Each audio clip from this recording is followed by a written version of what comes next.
can be sure that we make the moves pissed, streaming through history, uncovering mysteries as to why the whites are living in misery. We keep the audience salivating as we continue navigating through centuries of adventures of the ever-evolving small hat wizardry.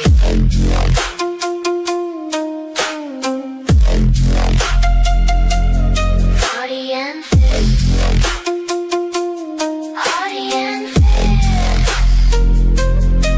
let us show you what you might have missed.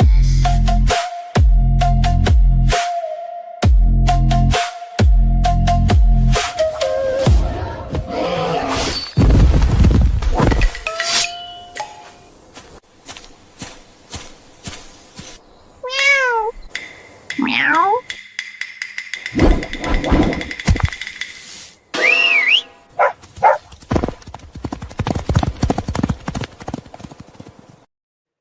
I think we can all agree I was the little white kitten. And it looks like we might be going to war. Hopefully we don't. And we are live, baby. We're live. Welcome back, everybody, gentle listeners. Mate, it's gonna be awesome. Are we gonna go to war? Are we not gonna go to war? Is the entire Middle East gonna go up in fucking flames? Right? Are we gonna have any food in 6 months? Mate, stay tuned to find out. Uncle War Crimes, right, which is my new name for Trump. Yeah, I just think it's nice. It's nice and comfy. Uncle War Crimes, Uncle War Crimes, Holden Blood Feast. He's more than Unk coded, though, isn't he? He's above Unk, I think. He ranks higher than Unk. Daddy War Crimes, Granddaddy War Crimes. I think it had to be Granddaddy. Granddaddy War Crimes. Yeah. Father War Crime. He loves the war. He loves the crime, right? He's gonna do the crime. He's gonna do the time. Well, you're all gonna do the time, right? No, he's not. No. That's for our sons and daughters. I mean, fucking sick, bro. Right? Just really? Yeah. You can probably hear it. See that, fellas? He was right again. He is, in fact, sick. He's not lying. I had to skip Monday's show, but it has given me an excellent idea. For this new product launch I'm going to do, right? This new energy drink is going to be great. It's called Phlegm, right? And it's sort of an energy drink custard in a can, right? You just sort of suck it down. The great taste of phlegm, right? Come on. Is that what you've been? Is it just post nasal drip, just drinking it essentially in the back of your throat? Yeah. Well, that's how I got the idea. You know what I mean, right? Very nice. I got up and I coughed up a big lump or something. And I was like, if I caffeinated that, right, and sort of gave it a bit of corn syrup and stuff, probably taste all right, And look, there'll be many different flavors, right? You can get the raspberry swirl, so it looks like it's got traces of blood in it. It'd be delightful. How long did you have that for? I'll try to not make you laugh. I'll try to make this a really boring show. Okay, just long enough to. I can't afford to make you laugh. Yeah. Right? Maybe a raspberry crunch flavor. You got little sort of raspberry crunchy bits in there. Oh, mate, it's gonna be delightful, right? I'm getting my deck together. I'm gonna do a product push. It'll be great. Yeah, totally. That'll take it out. How you doing, Ardy? You all right? My channel's been better, but I'm doing pretty well. I heard you lost the whole 50 subs, mate. I did lose 50 subs. We'll see how that continues. After this stream, I'm going to privately crash out with the fellas about things that I'm thinking about, and of course formulate a crash out stream after I crash out in my sleep, wake up, crash out and have breakfast, and I'll probably crash out on stream, I find crashing out during breakfast is the most profitable kind of crash out. You know what I mean, right? I like to make some crash out eggs, bit of crash out bacon, some crash out beans, right? And just have a nice leisurely crash out, right? Oh, dude, just spitting and screaming as I'm eating. Oh, absolutely. Right. It really, really sort of like helps you like sort of get into the mood, right? Like nothing like a crash out breakfast is what I'm like saying. I know, but I sound calm right now because of the building crash out that I do have in me. And even talking about the crash out, I can feel it in the back of my throat. You know how like there's, like Jackie Chan in a bar. He's like, I don't want no trouble. I want no trouble. So That's much all it is like right now. Tyrone, you're feeling it in the back of your throat. Oh yeah, I mean, we don't know how Tyrone is. Oh, dude. Oh, race mixing. It's been building on a few streams, goddamn miscegenation liberation front. Oh, goodness me. That's where it truly started. So it's been really a month and a half of holding that in. And that's a long time, mate. You could do yourself an injury holding it in for that long, Well, it's been in the back of my mind for a while because I'm looking at like, okay, we're doing pro-white. Okay. There's nowhere else for me to go. Okay. I've advocated for other groups, advocating for white people. This is much easier. Really, really Christianity than God seems to be the easiest play. There's way more coherent arguments within Christianity than within the I guess white racial purist sphere. There's just a lot of conflicting information, a lot of conflicting arguments I'm seeing. Much more unified to go God first, race second, be fruitful and multiply. Really getting difficult with the tiny dating pools of just based white people. And, considering Hispanics kind of white, and I don't know, there's just no cohesion amongst the rhetoric. And so I feel like the best way, instead of politely asking people, is to kick the fucking door open, apparently. Pretty much really playing on the defective parts of the branding of the channel, okay? That is privately ask people, or, that is way. More your style. You're kicking the door in. I like to hear all of the foaming, spitting in my face arguments all at once. Boy, oh boy, I get him! Save that crash out for later. I used to be able to yell like that before the moose took my voice. That reminds me of when I was a kid and I'd be missing a tooth and watching someone chew into bread, and I'm like, oh, you son of a bitch. Lucky motherfucker. Yeah. You get to eat bread like that. That's okay. Look, bros, I might be in pain. Okay, right. But nothing good in this world comes without pain. Right. So I will just like push through it. And tomorrow I'll be super not funny, super boring just to save your voice. Okay. I wouldn't want you laughing, inhaling too quickly. Welcome to Ardy and Fist. I'm your host. I really hope you lose your voice. I'm gonna die laughing. You bastard! Look! I got a pot of tea. I got a jar of honey. I'm just gonna. That's gonna be a slash an hour over there. It's not a gash. It's a slash, right?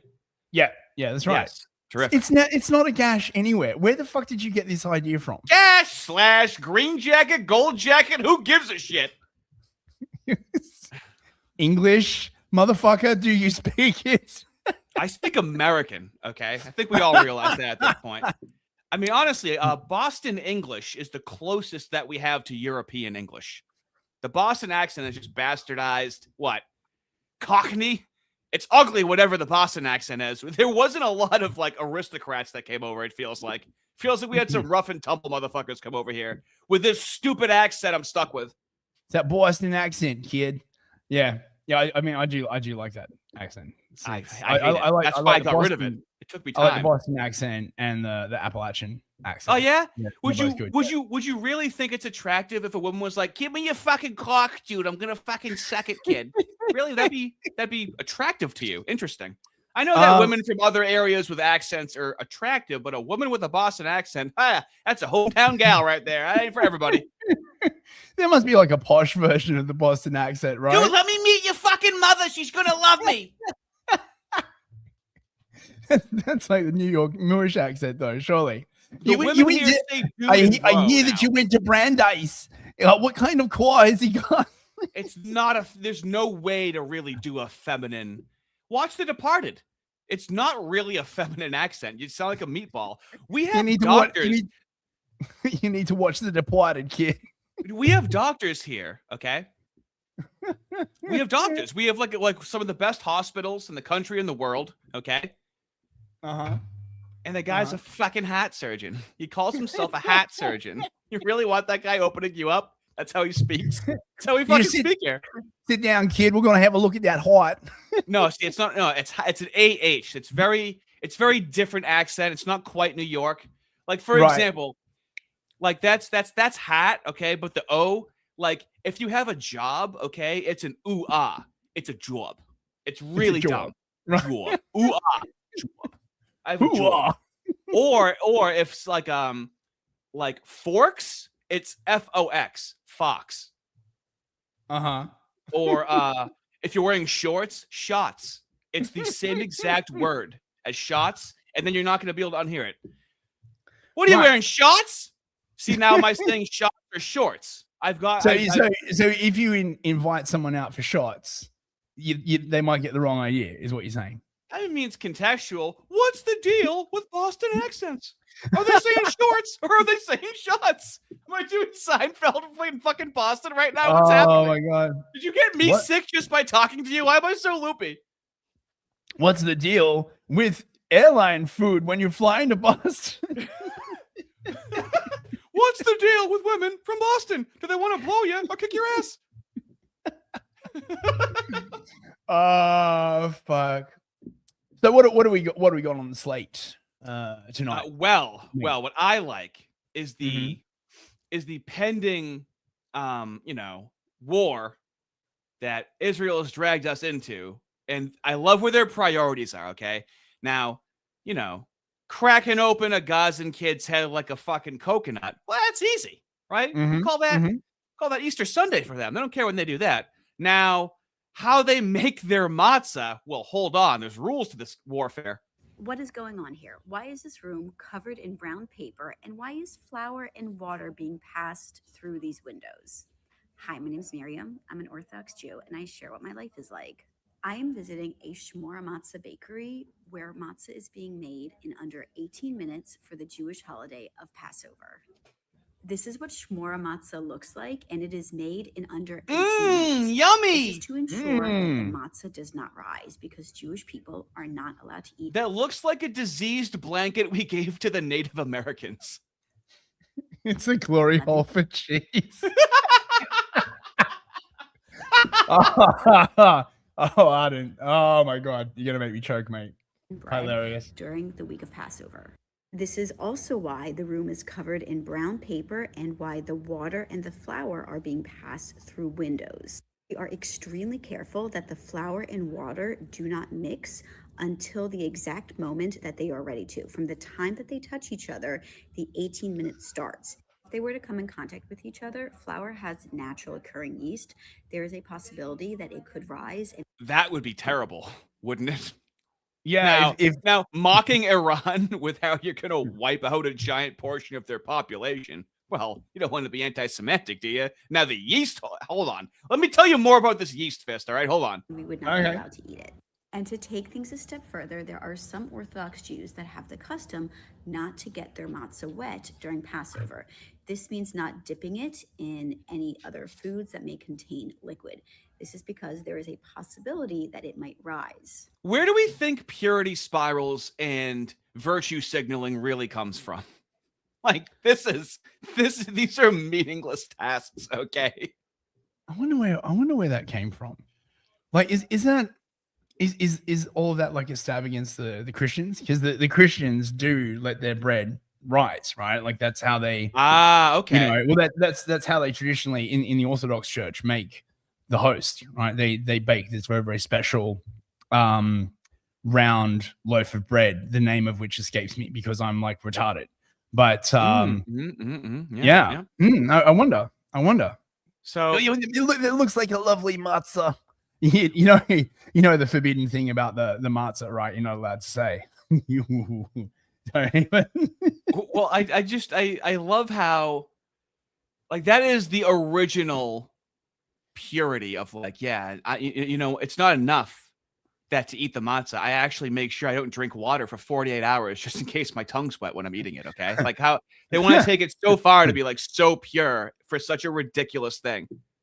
Ardy, what are these stunning and brave melanated women about to tell us? Is it going to be something like awesome? Is it going to change my life? Am I going to be like invigorated, refreshed? Well, I mean, kind of like the Moos, they are running. They're running on fumes right now. Listen to Joy Reid try to make this sound bad and far right. Okay. Now she's going to position this in a negative way. Okay. Is that if you go back before the 20th century, there were no income taxes, there were no regulations on business. You could earn as much money as you want, leave 100% of it to your children with no taxes. Right. That's the world they want back. And to get it back, they need society to change. They need people to be less modern. They need people to want fewer things. Is that if you oh my God! Could you believe that? Could you believe leaving everything to your children? How the fuck do you slide that in there? It's a world without Gibbs. I love how these childless people are just like, oh, I can't believe they're passing things down when the government could have that money and give it to us. Yeah, I mean, not you and me, but them. Yeah, terrible idea. Did you ever see that article about how the blacks were worried that all the whites might go to Mars and like leave them on Earth by themselves? No.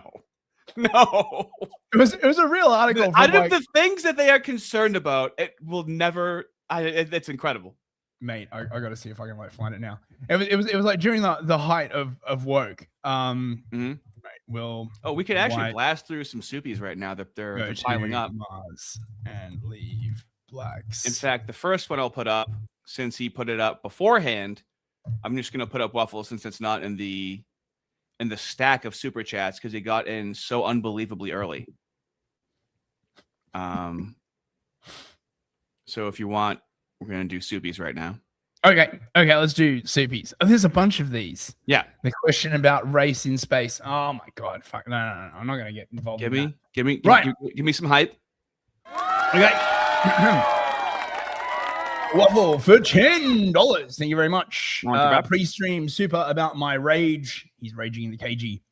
Thank you, DE, for making the mod. I need drop from only one specific mob on one specific game mode on one specific map with a less than 1% drop chance.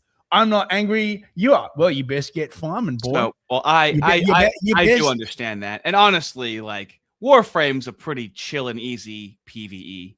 It's just the amount of times it's going to have to go and do it. Or he could just probably get it with platinum. I don't know why he would spend so much time doing that when they have like the best economy of any other game. Just get it with platinum. Ardy, he got to grab his war hoe. He's got to go out and he's got to farm that bitch. After only about 150 kills, you're mostly guaranteed to get one. It ain't much, but it's honest work. Thank you very much, Waffle. Did you learn that playing Game Boy? That voice? Fuck me. Look, I don't know, man. Like, I'm off the chain. You know what I mean, right? Like, my brain's like all fucking squishy. My throat's like all full with razor blades, man. I don't know what the fuck's going on. Right? Isaac for $5. Hey, mate. We did that into you bring a great honor. Wait. We did that intro. You bring a great honor to family. We are proud of you. Abreasted to be great she. Ardy is about to crash out over a black and a right race are mixing. Savor a right race. Thank you very much, Isaac. About to crash out. To crash out. Yeah. You. Oh, okay. No. I'm not about to crash out. Okay, please continue. Save it for the stream. Slosher 52. Oh, hello there. Thank you very much. Side effects of this stream may include jungle fever. Oh, Never. No. Not something I've ever had a problem with. This is who I am now. No. You know, you dip it in a Dominican one time. They forget about all the whites. You know, it's like the whole catalog was non-whites. It was like 95% whites, okay? One time, one swirl. Take one Theodore McCarthy for $10. Thank you very much,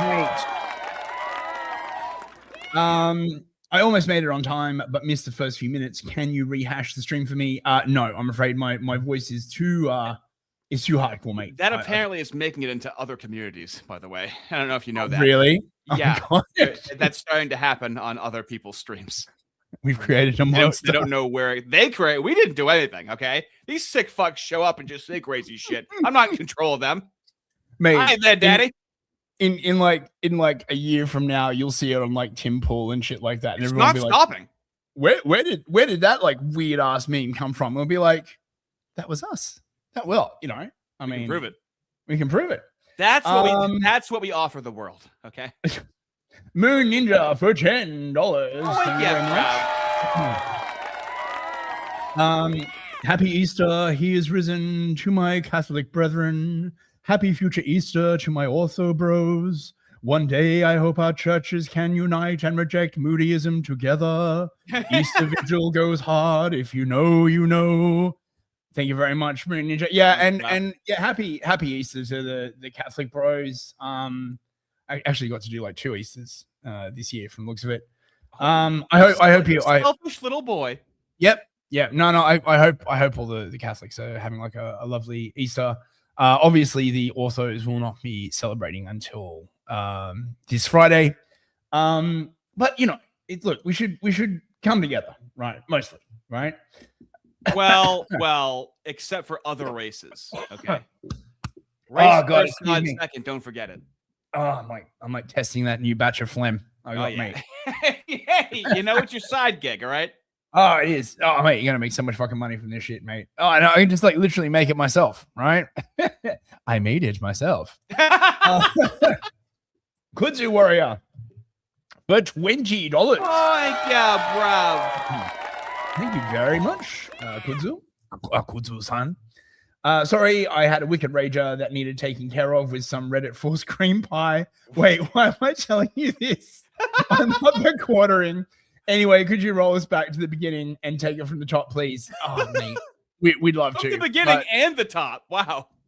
Two degenerate. Oh, mate, that's going to be the next thing people are going to start being like, oh, why am I telling you this?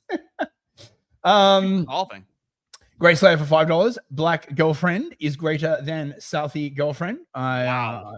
I'll have to. Southie is South Boston, which used to be Irish and is now just transplants. Just really Truden plants when you think about it. Truden plants. It's just unrecognizable. JLM Knight for 5 loonies. Did you fellas watch Fishback on Morgan? I did not. We did not. We actually managed to miss that. We usually are very in step with the chat. Today, I want to kick it back to history a little bit. We're going to spend some time in the 70s, and we're going to see how things used to be and how right people were. And honestly, I'm going to show you the softer side of fascism today.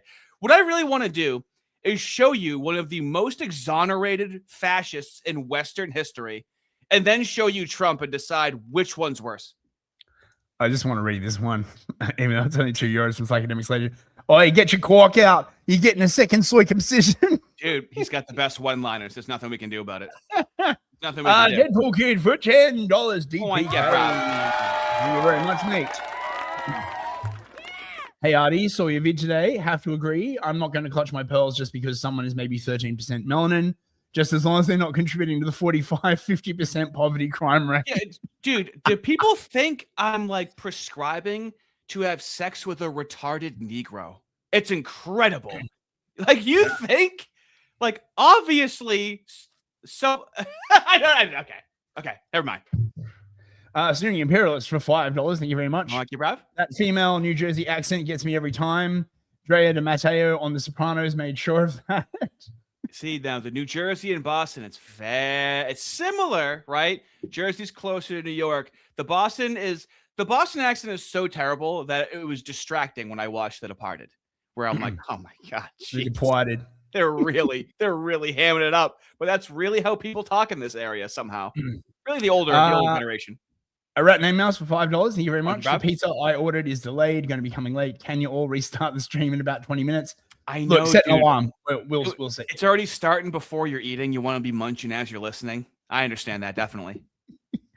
Just John, please, for $5. I was about 20 minutes late. Can we rewind the stream to just before the Heart Seller act passed? Now that's a good suggestion, mate. I totally like. If only. Beef Sleazy for $10. Slapping the beef on the table like it ain't With, nothing. With a message that just says $10. Thank you very much. Slapping that beef on there. Senor Beef Sleazy. Very nice, thank you. Beef Justice for $60. Holy crap.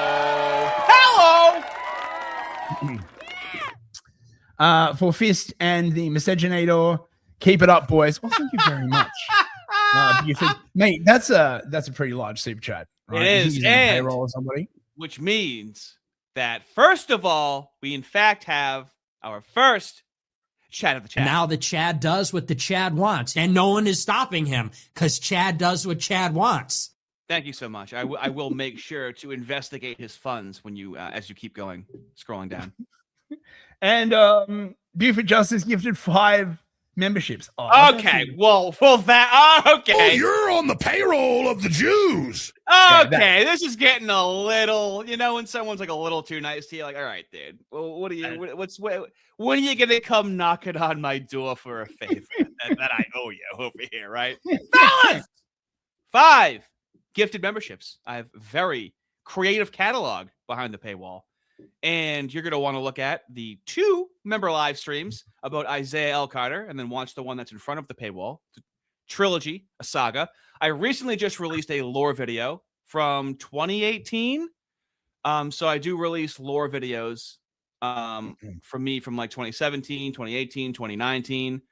Because I'm just a real motherfucker, I'm just like so real that I'll like show you really embarrassing opinions I had from 8 or 9 years ago. So make sure you check those out. Ain't no one got content like that behind the paywall, baby. Yeah, bro. Like, we're so real. We talk about ourselves in like the third person. Like, you should like totally like. You don't like that. You're making fun of that because you don't like it. And I know that because you said that to me before the stream. You don't like it. I don't like people who talk about themselves in the third person. I do not. Who the fuck do you think you are? Well, it's not a gimmick. Moon Ninja for $5. Can everyone please rank these things in chat for marriage? White, Asian, Arab, Hispanic, Black. Oh, see, there you go. Amuse yourselves, chat. Yeah. So okay, here's the thing. Hold on. Keep that up right there. Okay? I think personally, I would actually agree with that ranking myself. Right? Arab in front of Hispanic is wild to me. See now, that's actually, yeah, no, that's probably a good point. Actually, yeah, I'd definitely bump Arab Hispanic. is really general. Okay, that is very like what kind of Arab we talking? Rolling the dice, right? Like, are we talking like Persian or Pakistani? Because there's like a big fucking difference, man. Like, yeah. But here's the thing: absolutely fine. Now, if he banged a black and if he's white, still passing on white genes. I can't rag on a decent man. And who is a decent man? Anyone in my audience, I'm assuming, is somewhat decent of a person because we don't have like any drama or any like bullshit in our chat. People often tell us that our chats are very fun, very engaging. They often say that about my audience when they send them over raids and whatnot. So I'm assuming you're just a decent guy if you're watching this content. And if you're perpetuating your genes, bro, those are pretty good genes, Be fruitful and multiply, I believe is how it goes. Indeed. So have you got more slop, or should we switch over to my slop? I just got Ben Stein. Okay. So like I've got some like slop. Oh sure. So this is fucking Gavin Newsom's wife, right? And it's fucking hilarious to think that this bitch is going to be his biggest liability, right? Like when he's like running for president in 28, he might legit have to like ditch her and marry someone else, right? Like, listen to the retardation that comes out of this woman's mouth. Boys, we all know, I think, or increasingly are realizing that boys are moving away from sort of the more progressive boys that spend time online are moving a little bit I'm trying not to be political here, but are moving to the right and being sort of influenced by the Andrew Tates and some of that sort of alt-right socialization online that we know is very, very dangerous. My husband and I were alarmed when our kids were watching sports online and my son knew about Andrew Tate and thought he was pretty cool and thought that his Republican grandfather, who's not a Trumper, but a fiscal conservative, thought that. So she probably didn't like exercise a gross use of her power because something happened privately. She probably just had a conversation with her son like a normal parent, right? Look at her. Oh my God, look at her eyes. Oh Yeah, no, look look at at her the eyes. face. Right? Like you see that in a fucking dark alley, right? You know. My father would like Andrew Tate. So that's scary. We're like one of the most progressive households, and our son is confused and asking all these questions. We're working on legislation to hold tech companies. We're working on legislation. Oh, just like the Moose. It's just like Shabbos Kestenbaum when he was a Democrat, but then all of a sudden when he was attacked by Palestinian protesters, then all of a sudden he somehow within 2 weeks gets to be at the front of the line to talk to people in high positions of power in the legal system. It's incredible how they're able to do this. Look, come on, Ardy. We're working on legislation. Right accountable now, and hold be- on. Which one do you prefer? Like that, or like give me your fucking clock? Which one?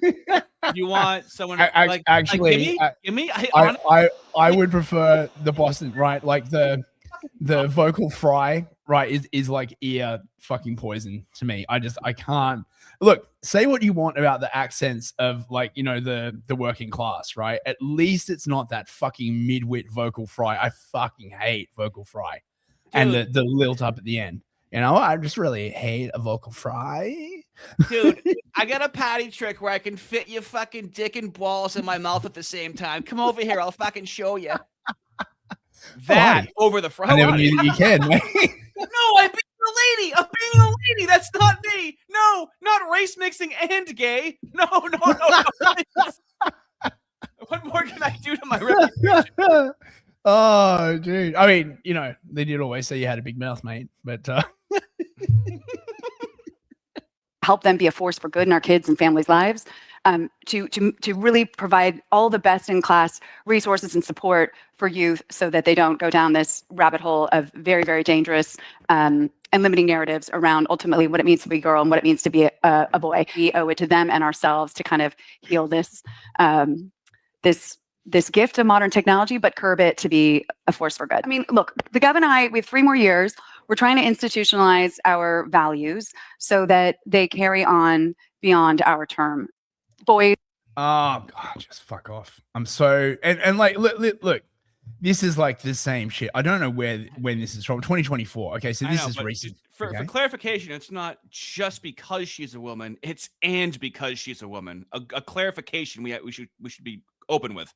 Yeah, hashtag not a woman, not a women, right? But like this thing that how like if women ran the world, everything would be like perfect. I'm so fucking like sick to death of this bullshit, right? You have been now running shit like basically for 10 years and everything has just gotten fucking worse. And they're like, oh, actually, the reason why things haven't gotten better is because we don't have all the power. If we just had like more women in places of power, everything would just be like awesome. What the fuck are you talking about? Like every problem that we have in society right now will be fixed when women come together and partner with our male allies and other allies. But when more women are.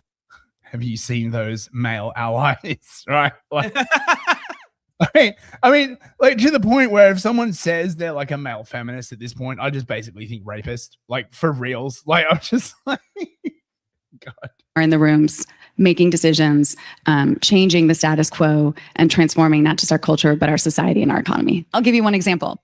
Look at Silicon Valley. Had more women been early on in those companies or at the tables of power making decisions, I don't think we would have so much or have allowed for so much sort of bigotry, racism, misogyny, and hate online. I love how, right, like from the Freud point of view like this, right? There's never any trade-off in anything, right? Like if you try to explain to this woman, right, that like with LLMs and stuff, the more censorship you put into it, the less reliable they are. And they're already pretty unreliable, right? And like the more alignment you shove into it, it just degrades the thing. They just be like, oh, but there must be a way, right? Like surely we can like have technology, but also not have any like hearty words. It's funny. It's funny that you say trade-off because this is how Andrew Wilson uses discernment to find feminists within the female conservative side of things, where he talks about like being in a relationship and he's like, what does the guy get? And the women are like, you're just supposed to do it. And he's like, oh, what does the man get? What do you have to do? No. Conservative women, allegedly, right? not submitting to men, but the men, it's a protection. This is all expected. And then they'll openly not call themselves feminists and go, yeah, that we just deserve that. And we don't have to give you anything. He's like, oh, well, there's no trade-off for you then, huh? Women just don't understand these fucking trade-offs. It's incredible. Yeah. I don't think that we would have the anonymity of it. I think that there would have been ooh, that's unkind. That's not okay. Oh my God, that's unkind. Oh God. That is not okay. Unkind. It's not okay. It's not okay. Right? Like, just because something is true doesn't mean like you have to like what if the truth is unkind? Oh my God. You're going to talk like a broad for so long. You're going to accidentally go back to your wife talking like a broad. She's going to go, why do you sound like a woman right now? Sorry. It's 3 hours of sounding like a female. Sorry, but that's like, hi, baby. How's it going? Just finished my stream. Hey, you can't make money off of that, about dividing people, misinforming people, belittling people, bullying people.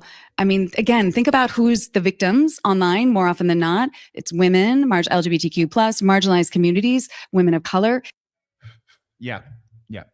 That's what is this from fucking 2019 right now? What am I listening to? 2024. Yeah, so, that's kind of how would your annoying privileged white woman brain, that's passe what you're saying right now. Would she understand that if I said it to her? Yeah. The thing is, right, this is such a fucked up story. She accidentally killed her older sister by driving over her in a golf cart, right, when she was like 6 years old, right? And here is her, right, talking about how she went to San Quentin. Yeah, and she took full accountability for it. Right? To say that, like, actually they're probably there, like, by accident. Oh, mate. We have got to, like, remove, like, these kind of women. Like, from positions of power. Nothing makes an old dried up clam wetter than getting guilty black men out of prison. It's incredible. It's a social phenomenon. They love doing it. Yeah, it's insane. I mean, I had to be very raw when we interviewed the young men who were juvenile offenders in San Quentin. I told them about my own loss, where I lost my older sister a few days before my 7th birthday, and I blame myself for her death. Hopefully you find her. I share that because that they ultimately were accused of committing these violent crimes and sentenced for life. And I think it shocked them that this, blonde lady who was, interviewing them had a similar story, was perhaps in the wrong place at the wrong time, but wasn't punished the way they were, because clearly it was an accident, but theirs was probably an accident too. She did right, cause I talked to that white lady, right? I told her, right? I said, let me ask you something. You ever gone up to someone and shot them like 5 times in the face?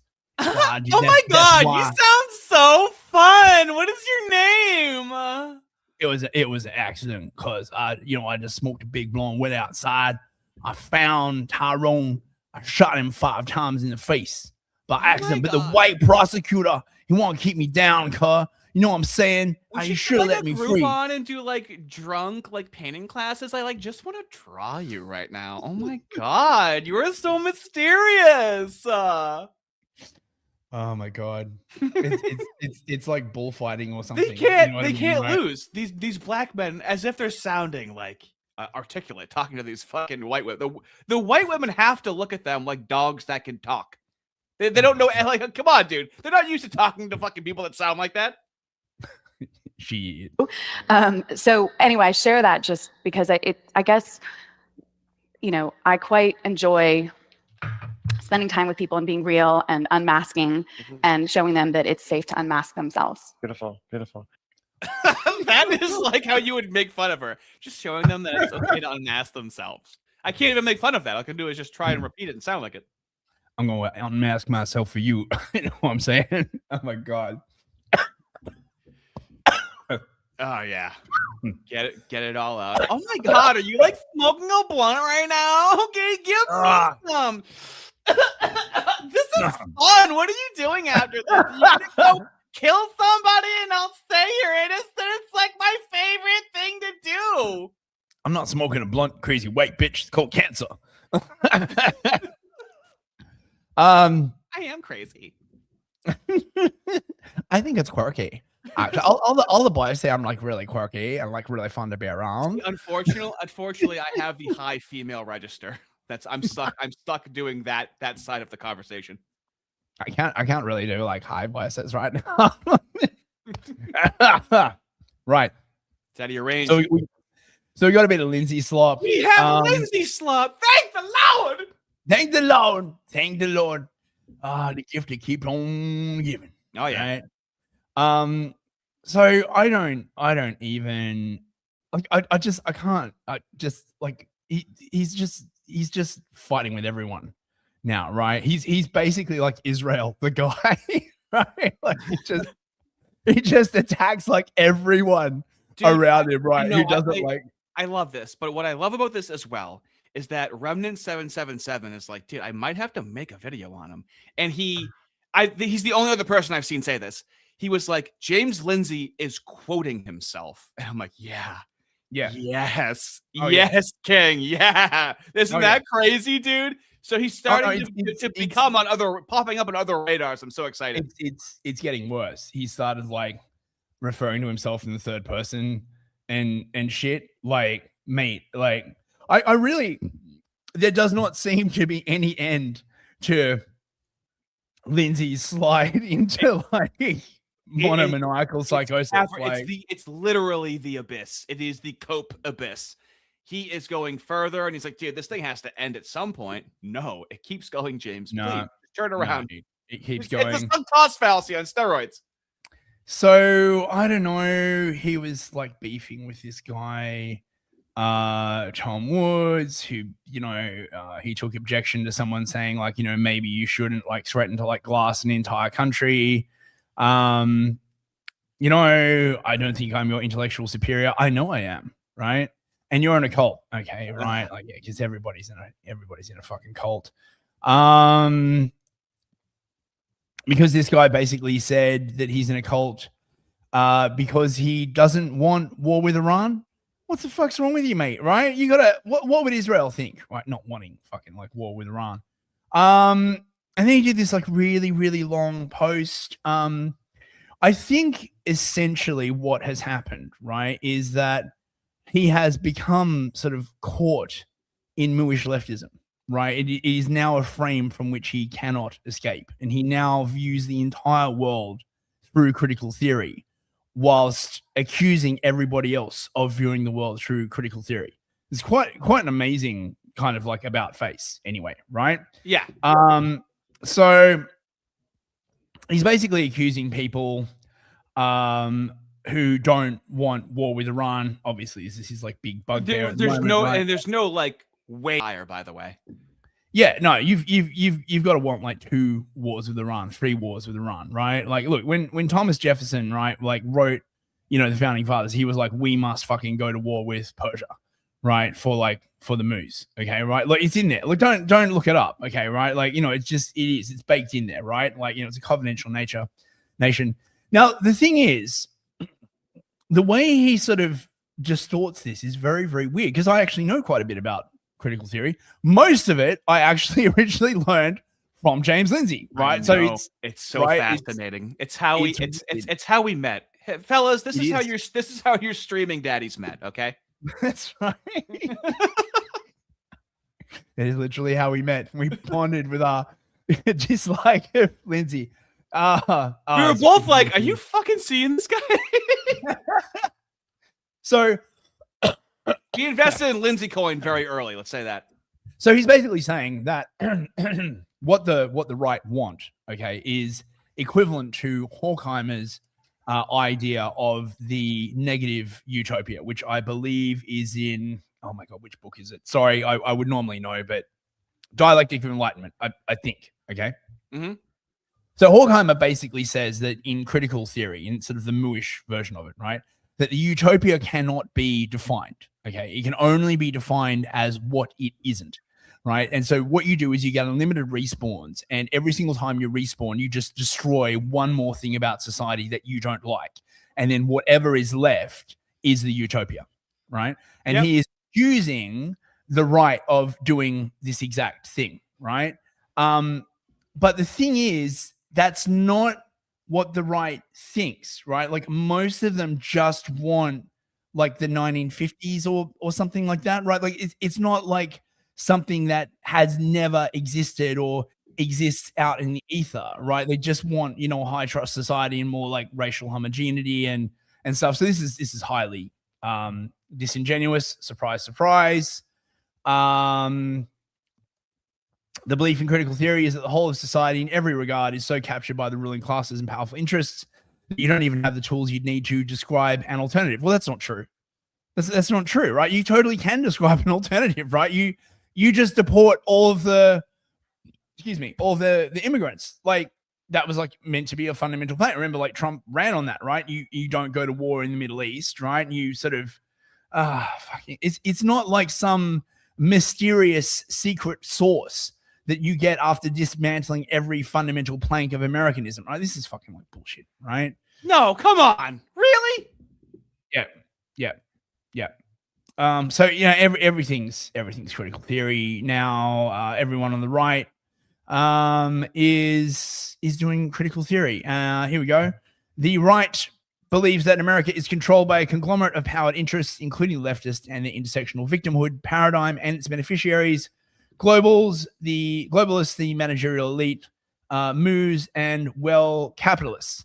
Thing is, there is a lot of evidence to support this, most notably them saying that they control things and the large NGOs that they run. I mean, I don't know why this is. I mean, it's like trying to argue with fucking schizophrenic at this point, right? Yeah. How do you read this, dude? You give me shit for how do I watch slop. I don't know how you actually go through and try and read any of this. I'd rather listen to Ben Stein's voice than look at this right now. It's just, I don't know, mate. There's something about his slide into madness that I just find sort of fascinating. A giver with a hard R. The man can't be stopped because you know he can't go back. No, I know, and it's like if you were a doctor, like watching the progression of some particularly virulent disease, right? You know, you can't help this person, right? And you're just like, you know, I'm just gonna like observe and see how this turns out, right? Or like the unbelievably ethical research done in 1940s in Germany, right? Yeah, that's right, exactly. Yeah, just studying. Right, critical America theory. Yeah, that's right. So this is critical America theory. Okay. So now it makes sense. He said critical and he said theory.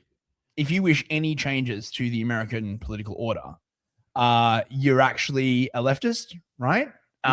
Because left and right are basically exactly the same. Equal and opposite. He said this. Okay. This is what he said, and I've covered it. The left hand slaps the right side of the face. And he fucking dropped the mic, dude. He fucking thought that was such a banger line, and I still can't believe he said it.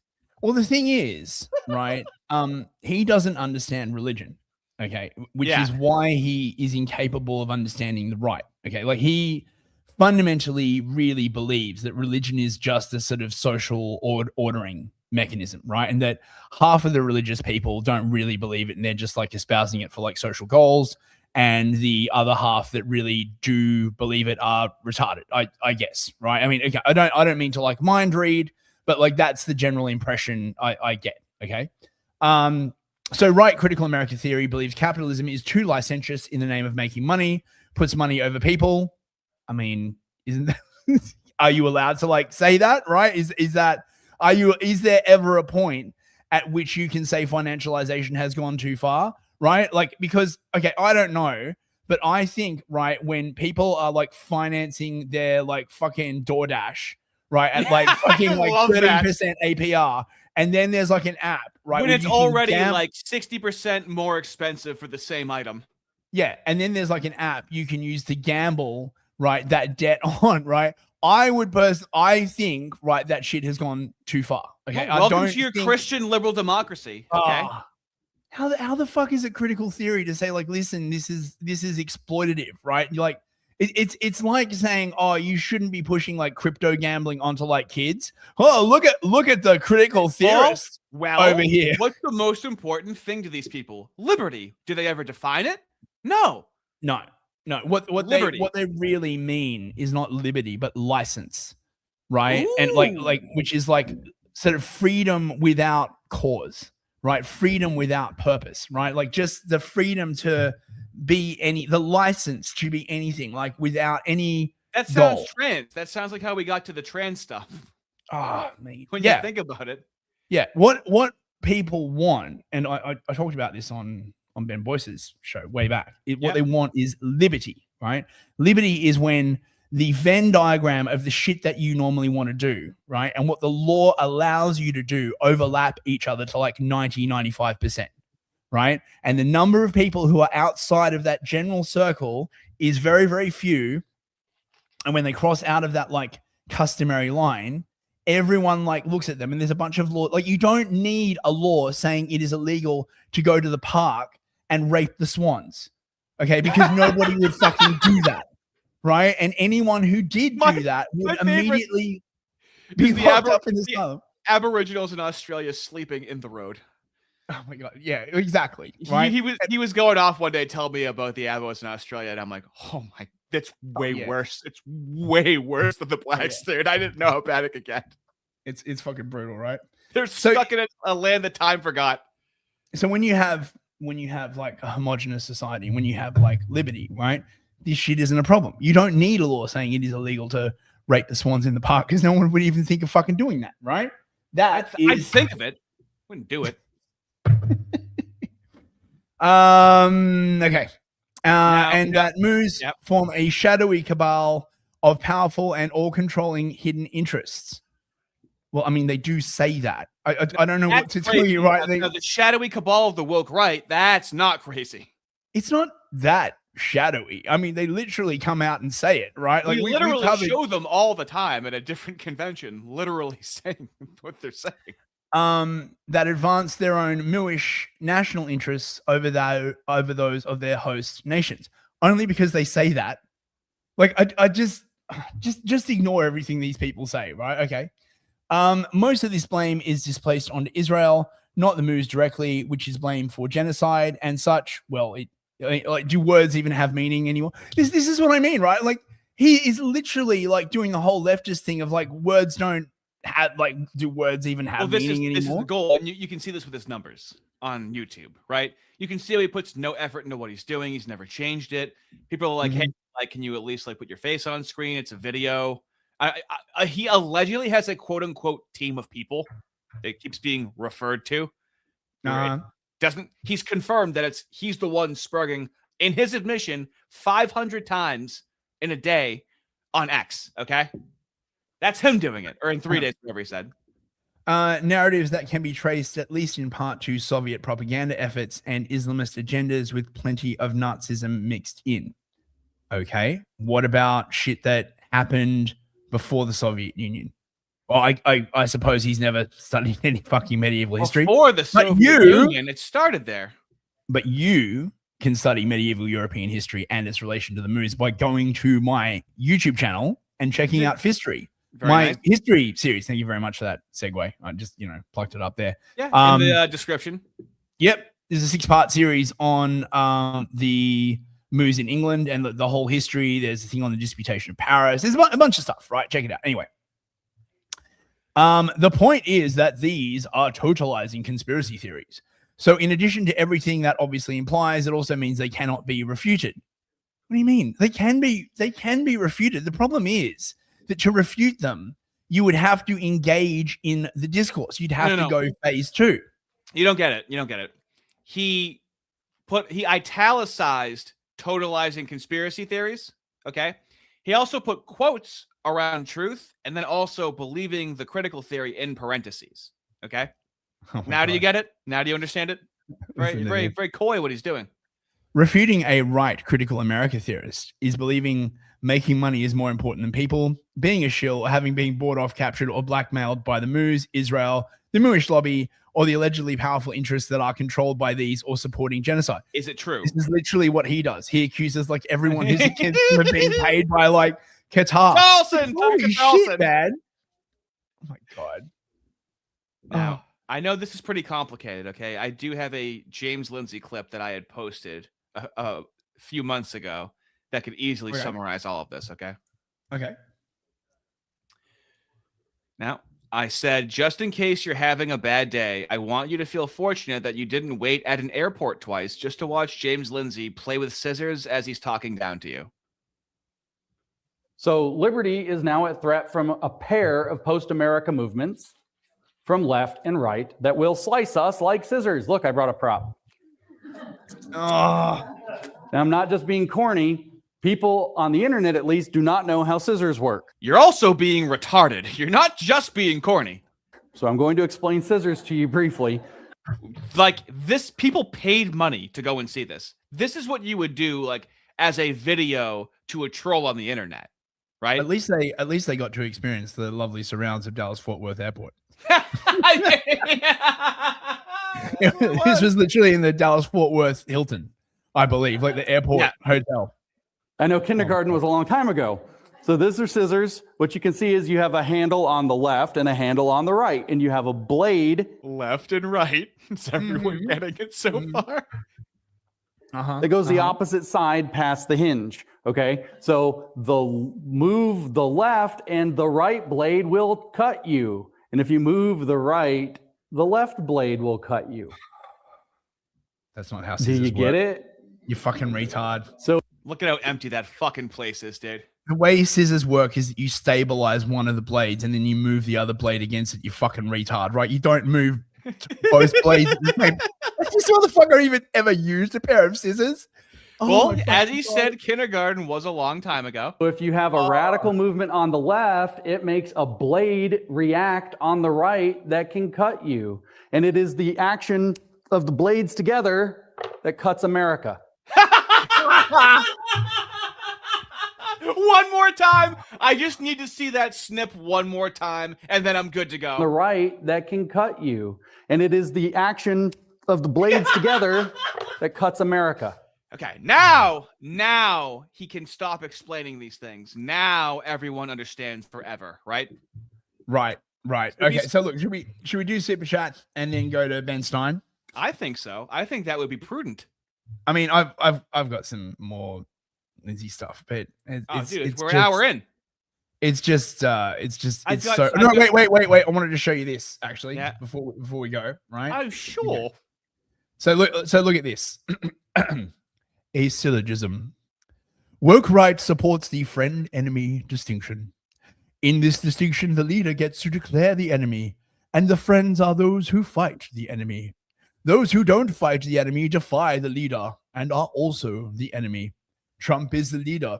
Trump declared the enemy, which is Iran. Woke right defy the leader and don't fight the enemy. Woke right are the enemy. QED. Now, you may notice down the bottom, JLWR, right? James Lindsay was right. No. Yep, that's what it means. No.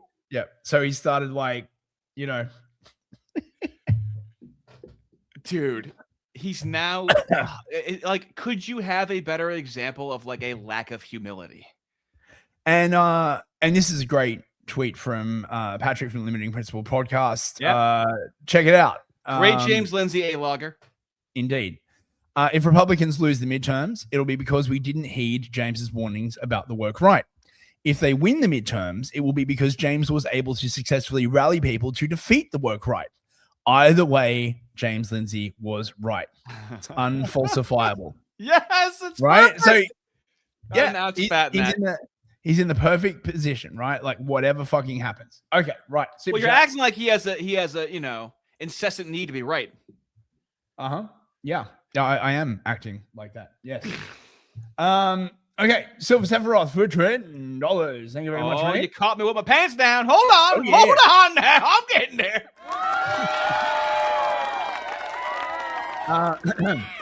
Or just maybe you should be responsible for what your kids do on the internet. Oh, sure. No, change the law. We have to change the law now, okay? Excuse me. You got If it. anyone sees a lung in the chat, that's mine. Theodore McCarthy for $5. If more women had been on boards in the C-suites of Silicon Valley, we wouldn't have an internet at all. Precisely. Deadpool Kid for $5. Male allies, insert Destiny and Vorsh and one horse. Yes, allies. Those are the allies. Waffle for $100. Holy crap. All right. Okay. Chat of the chat challenge. And just like that, fellas, we have a new chat of the chat. And now the Chad does what the Chad wants, and no one is stopping him because Chad does what Chad wants. In his defense, he has been here before, and he's essentially set up a home for himself. Bot shalom. Daddy's home. And he has come back home to being the Chad the Chad. Thank you so much, Waffle. Very much appreciated. A little friendly competition to help the channel. Unbelievable fella. Yeah, thanks, Waffle. He's Much essentially an appreciated. executive producer of the channel. Thank you so Yeah, much. basically, right? He's actually our secret Qatari funding source. Oh, yeah. You know. Right. Yeah, That was something like dangerous. That was dangerous with your voice right now. You're really defying death right now. I know, right? Oh, excuse me, bros. Sorry about that. I know. If only I could read. I love how you have to read these because I can't read. Rich 520 for $5. Race mixing is good when you're on the lighter side of the aisle. Removing the dark shades is through it. We will win. Now, fellas, win-win. you shoot for the stars and you land on the moon. Okay. So obviously, a horrible example would be a disgusting giant black woman breathing on a white baby, right? Which I included in that video. Now, when I bring up Hispanics or Asians, doesn't seem so bad, does it? Mm-hmm. You know? Deadpool in for $5. Arena Zarutska was no accident. Remember, folks, 14 arrests. Classic. But we don't have to make any new laws for that. We have to make a new law for her son seeing Andrew Tate on the internet. Oh my god. Jack Peanut for $5 is showing us this blonde white Freud being a demon intended to make race mixing look more reasonable because it's working. I'm just saying you shouldn't have to require a DNA test to get down, baby. We got no time. We need more babies yesterday. Okay, I'm pro-natalist. Total Blackout Painting with 5 memberships. Actually, PBP, you had a really good comment. I don't know whether or not I want to use it, but I don't know whether or not you want me to show you saying it. It's that long comment that you had about some family lineage and how it worked out and whatnot. Let me know if it's okay if I include that comment or your handle. Also, fellas, check out what's behind the pay. Just crawl through it. No, it's one of a kind. Okay. Yeah. Good to see you, TBP. I hope you're doing all right, mate. Oh, did Asher come back? By the way, he lost his cat. Really lovely cat. I hope he's all right. Christos for £20. Hello there. Fist Relief Fund. Thank you. Look at that. And there's no exchange rate on that. That goes directly to you. Okay. Mate, I really appreciate it. I'm gonna like use that for some like chesty cough syrup and another fucking like jar of honey and a pack of Marlboro Reds. Because that's how I roll. It's good. It conditions the lungs. Okay, they train at high altitude. Thank you so much. Someone Lich for 200. There he is. Oh my god, that is Good a for lot him. of ups. Okay, I've got to do the movie voice. This summer, he comes from the future, where Chabadnet is trying to run a wire around the world. He's coming to deliver a message to Sarah Connor. Enjoy your Bilbos and box wine. He's Ardy. He is the miscegenator. Incident coming soon. Oh man, what a title to have. What my God. does 2026 have in store for me with what I've done to myself? I'm like a cat in a ball of yarn right now. Just going, oh no, oh no. Trying to black out painting for $10. Hello there. He must have ancestry in Mongolia because that was one of the most Mongoloid description of scissors ever. Yeah, I know, mate. I know. Left and right of the scissor snip. Do you get it?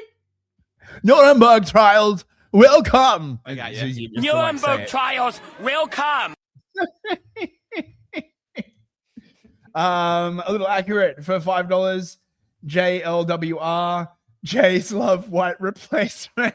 Wow. It was right there the whole time. Fellas coming in hot tonight. Very nice. Someone's got to start commenting that under his like stuff. Holy crap. Oh, dude, mate, I wouldn't mind a block from him at this point. Just seeing his shit on my You can't do it timeline. because it's your job. So Yeah, I know you exactly, do it. exactly. Just John, please, for $10. Thank you very much. I'm convinced Lindsay realized that his degree was useless, decided to become a life coach like a true failure, and went to Israel to figure out how to do it. Yeah. Yeah. We can teach you how to become a life coach, James. Think of all the great books that have been written by Jewish authors on how to fix your life. All we can really do is speculate on James Lindsay. We're never going to know otherwise. It's all inductive logic. Total Blackout painting for $5. I said it. I stand by it. Ash is still not home, but we have hope. Oh man, I hope he's all right. Yeah, I think that means you can use his comment. It was such a good comment, and it's the kind of community that I want to foster. So thank you for letting me use that in the middle of me spurking out. It's not gonna be spurking out at you. It's gonna help me come down from a crash. It's gonna be like the come down that I get to use. Thank you. And Shoot the Chickens for $5. Fist North Sea oil rig fund. Oh, thank you, mate. That last $5 will be all I need to buy myself a North Sea oil rig. Now I can just convince the fucking government to let me have it. Thank you very much. I appreciate all the super chats. Right. So Ben Stein, he's a moo. Yeah. Here's Ben Stein in 1979. Okay, I gotta step away for a minute. I gotta absolutely. Okay. Here's Ben Stein, 1979, describing television as an engine of cultural demoralization. Interesting. He argues that a small clique of producers, and writers pushed a left-coded version of reality onto the public. Wow. They despised traditional power centers and hated figures like Buckley. They propagandized the nation into accepting a fake world where businessmen are villains, criminals are the good guys, small towns are sinister, military officers are proto-fascists, and work barely exists. Well, would you look at that with your thighs? Here we go. Let's go. Points out, and I point out to you, Ms. Waldheim, that TV is highly stereotypical, homogeneous, and ideological. And that and what the results of that will be, I'm not quite sure. I do think that it is worth noting that the most powerful medium in the history of the world is controlled by a very small, idiosyncratic, homogeneous group of people. Now, he's Ben Stein, okay, of the Connecticut Steins, right? Yeah. So I feel like, I just to speculate, I feel like he was around him and he was like, I'll just say it's a homogeneous group of people. They must have had a sit down with him after this. He must have spotted something. Actually, and he has the autism to not know he shouldn't have said it, essentially. Actually, after this, he got banished from New York. And he had to go and live as an economics teacher somewhere in Minnesota or something, if I remember correctly. Yeah. He got totally banished for even saying this. I think if the people who write and produce for TV. What I notice on television is that there are certain characteristics that certain stereotypical people have on television. For instance, all businessmen, if it's an adventure show, are evil, murderous, hypocritical, cheating, scoundrels. If it's a situation on television. She wants to know if you know a businessman who is not a murderer. Thank you very much. That, it seems to me, is not a true delineation of them. And similarly, on television, all small towns are evil, vicious places where the big city innocent goes, his car breaks down, he gets caught in a web of murder and kidnapping and extortion. And all military men are, if it's an adventure show, are planning for a neo-Nazi takeover. And if it's a 1979, bro. Yeah. Fellas, younger fellas, okay? This is not new, okay? We try to make it entertaining to talk about the thing that's been happening for generations now. This is not new. Your parents didn't really know about all this, even though they were around it. Your grandparents probably didn't know about this. This has been swimming in the ether for generations now, fellas. Yep. Sitcom, they're buffoons. On crime shows, the criminal is almost always a middle class, so well-to-do person of the majority group. There are almost no poor people portrayed as committing crimes. The criminals, even if a poor person has committed a crime, he's been forced into doing it by a businessman or some other middle-class seeming person. There are no useful or vital religious figures on television. They're all either buffoons or kind of helpless fuddy-duddies. There is this kind of overwhelming stereotyping of certain power centers and power groups in the society as either bad or foolish. Well, let me just say that even the people who make television, even the Gary Marshalls and Norman Lears of Hollywood, do not really dispute that this stereotyping goes on. Shameful. The point is just that there is an enormous. I love the shit. Well, I don't agree with that, and that's as far as that ever goes.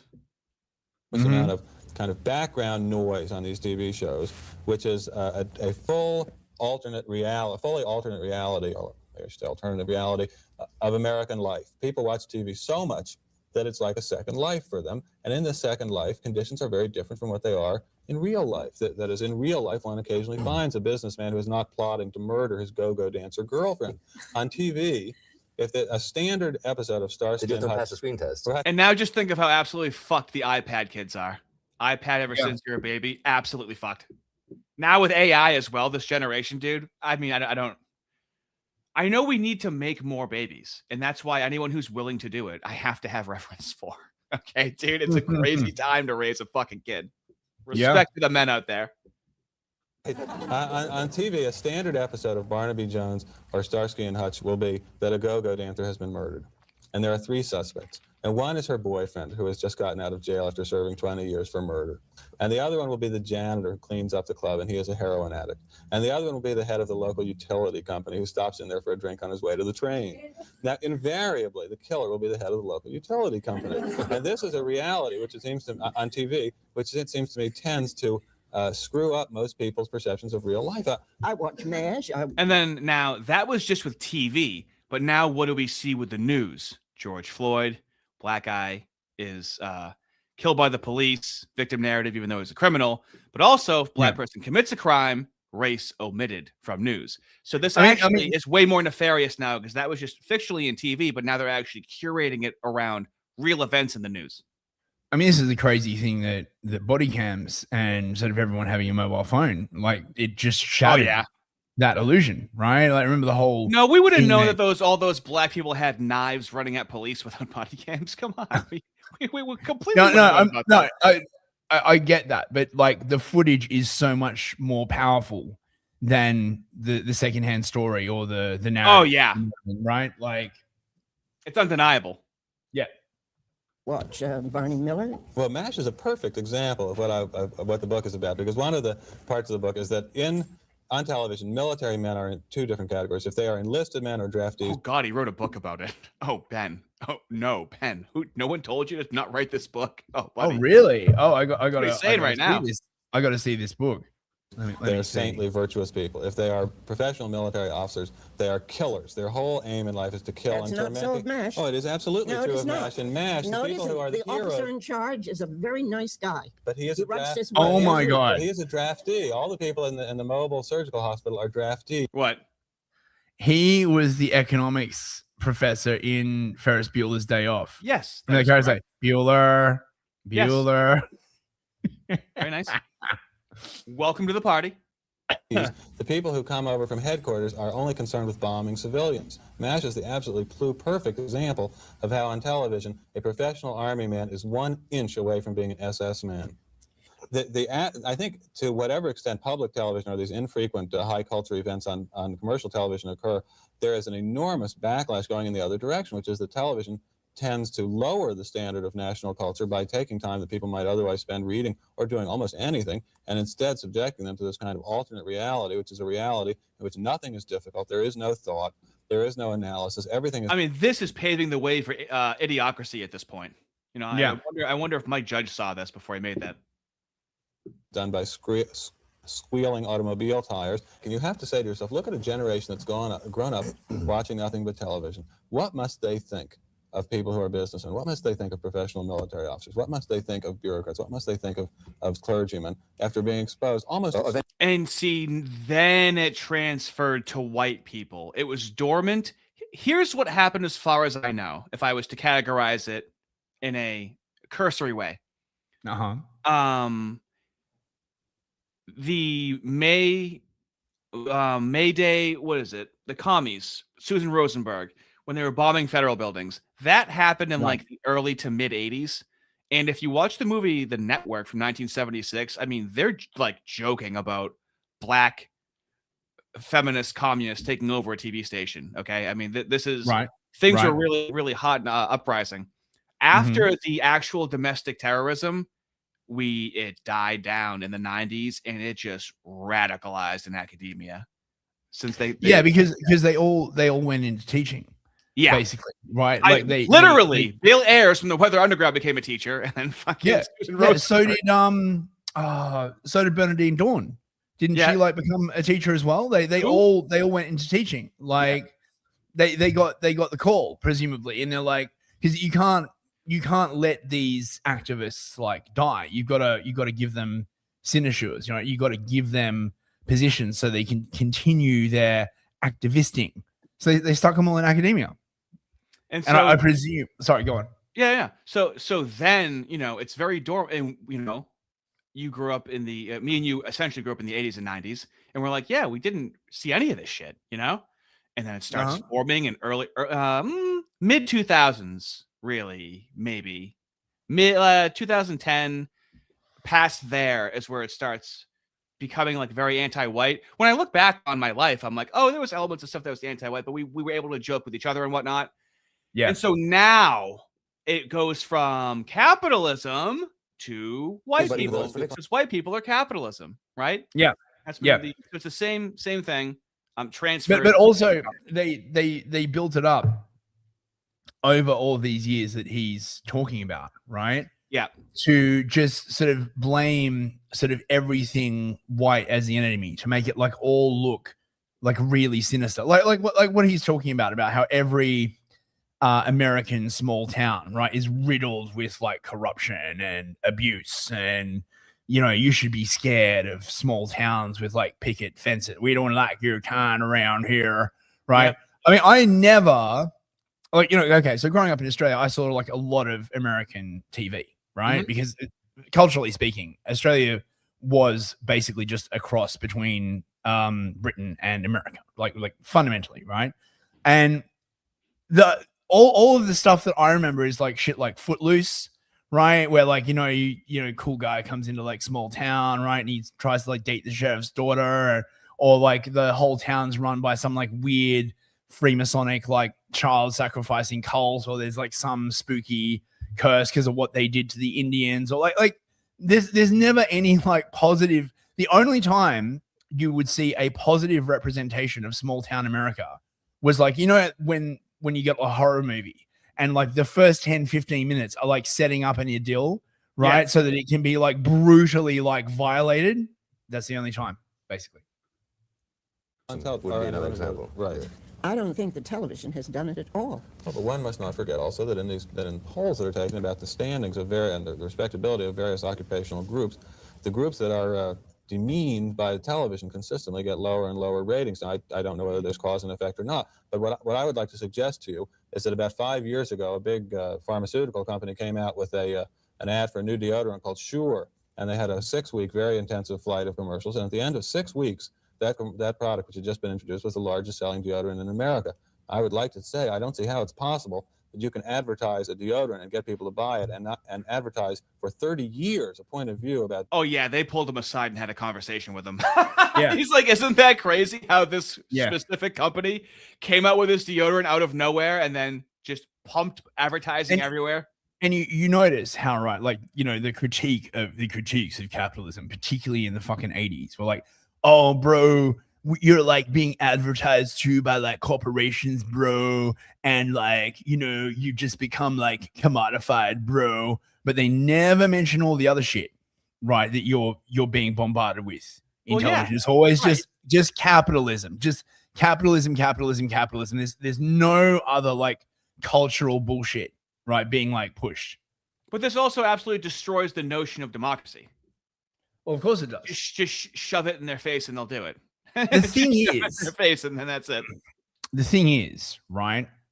Oren McIntyre talks about this in that book, the Total State, right? Where other people have made this point, but it's a really good book. It sort of rehashes a bunch of like earlier authors. But the central premise is that under a democracy, because the route to power is the sort of the votes of the people, it becomes absolutely essential that you control the minds of the people, because otherwise the country will be destabilized. So government starts to essentially like spread out from its, if you think of like a monarchy, for example, right? Yeah. It can have like quite a small amount of stuff that it, it has responsibility over, right? So it handles the army, it handles the treasury, stuff like that. If there's like a war and like maybe they have a secret intelligence unit to like stop like subversions and stuff like that, like law and order, that kind of like stuff, right?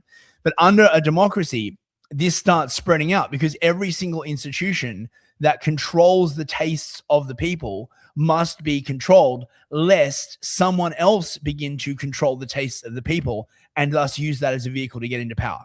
So yeah, businessmen, about military men, about small towns, about poor people, about rich people, about black people and white people, and not have that get bought too. It simply beggars reality to say the television time is worth $90,000 for 30 seconds for selling something, and also say that you don't sell anything on the shows. Oh, come on. People are smart enough to understand the difference between... Oh, this lady is fucking insufferable. Yeah. Oh, come on, really? That's all she has. A commercial and an idea. The message of non-commercial should be all the stronger, because if people are prepared to resist commercials, they are not prepared to resist what comes between the commercials. And it seems to me that even people who are not fools can eventually be persuaded by what they see on TV. I know that I constantly run into people who are bitterly disappointed at some facet of real life because it does not conform to what they had expected based on television. As I'm always running into people who say, oh, why do I have to do such and such? Why do I have to work all day sitting behind a typewriter? Or why do I have to work all day sitting in a law library? Starsky and Hutch don't do that. Or Suzanne Somers on Three's Company Stein. don't do that. Well, I think the stereotypes exist exclusively because those are the stereotypes in the minds of the producers and writers of TV shows. A producer of a TV show, as you probably know, is not like the producer of a movie. The producer of a TV show actually writes a great deal of the TV show. And what I found in doing the research for my book was that the same stereotypes that you see on the television tube are the same stereotypes that are in the minds of the people who write for television. Interesting. Well, what are those people like, Ben? What? Yeah. A small clique of people that he already admitted to. It's actually a reflection. Oh, dude, they must have. Is there? I wouldn't want to be him after this. Is there anything particularly about this group of people that you might like want to mention? He sounds like he knows who the group of people are, right? Yeah. So this guy is actually like quite sort of based, right? Like that rare sort of like based moo. Autism. He was like a speechwriter for Nixon and for Gerald Ford. He understands psychology pretty well as a audiences and media, right? Yeah, he's been around, law professor, obviously, right? Like just wrote for the American Spectator, Newsmax. Yeah, I mean, interesting.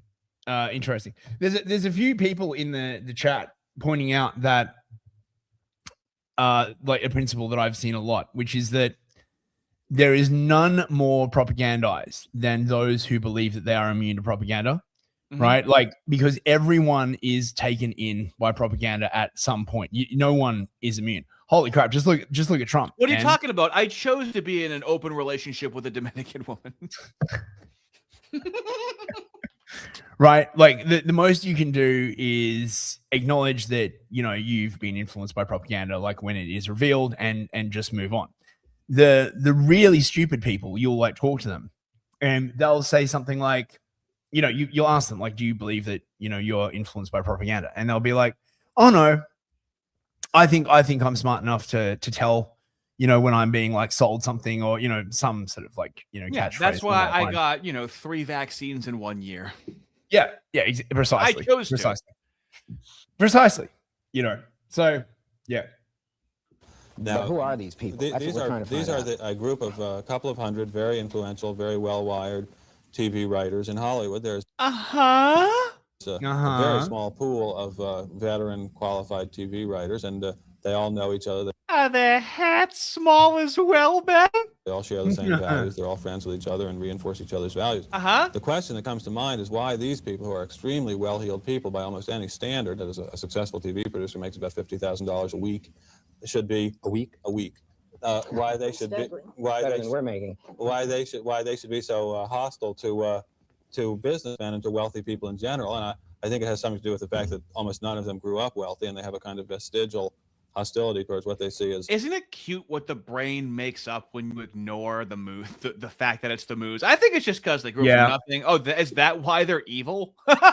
Usually you appreciate what you have when you grow up with nothing, Ben. Yeah. I mean, that's one way of looking at it. Okay, so for no reason at all, I was looking up race mixing, okay? Unrelated to anything. I found this man, Oswald Mosley. All right? Mostly. Yeah. The solution is not the compulsory mixture of the two peoples in every experience of social life, which is failing in America and everywhere else. The immediate solution is rather to develop in both peoples a pride in their own community, which does not desire that mixture. This is beginning to happen in America, among blacks as well as whites. The compulsory mixture in America was a grave violation of private liberty. Now, I saw that and I was like, well, who do we have here? Okay. Yeah. Apparently, this is the guy on that's emulated on Peaky Blinders. Okay. Uh-huh. TV show. This is the most exonerated Western fascist in history. It's incredible. He was a fascist, led the British fascist Union Fascist Party. British Union of Fascists, the BUF. Yeah. Yeah. Okay. Now, these comments, right? There's just going to be an explosion of people that are going to go back. It's happening now. That go back. People have been called fascists and listen to what they're saying, and they're like, I'm sorry, what was the problem with what he said? Everything that he was talking about has come true. So I don't believe for a minute that most were against his ideals. Despite never being charged with a crime, he was detained for 3 years under house arrest for another 2. I love freedom and democracy. His economic policies were pretty leftist.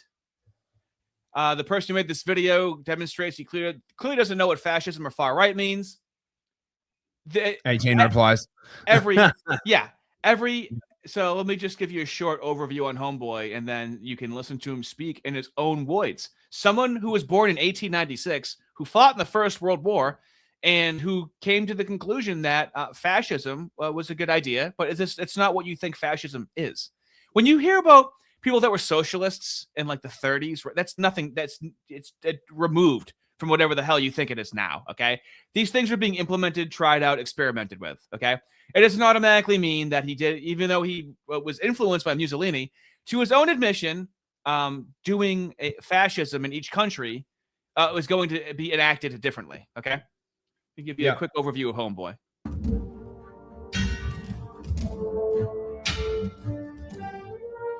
Europe in the 1930s saw the rise of a mustachioed fascist supported by violent uniform-wearing political group who operated as a fantastic speaker with an ability to whip up the masses in support of his far-right ideals. But this video is not about the one you most definitely know about. It's about the one you might only know from allegedly hanging around Birmingham with a group of flat-cap gangsters called the Peaky Blinders. Oswald Mosley was a member of the 2 biggest political parties in Britain and went on to create his own fascist. Look at the space outfit too.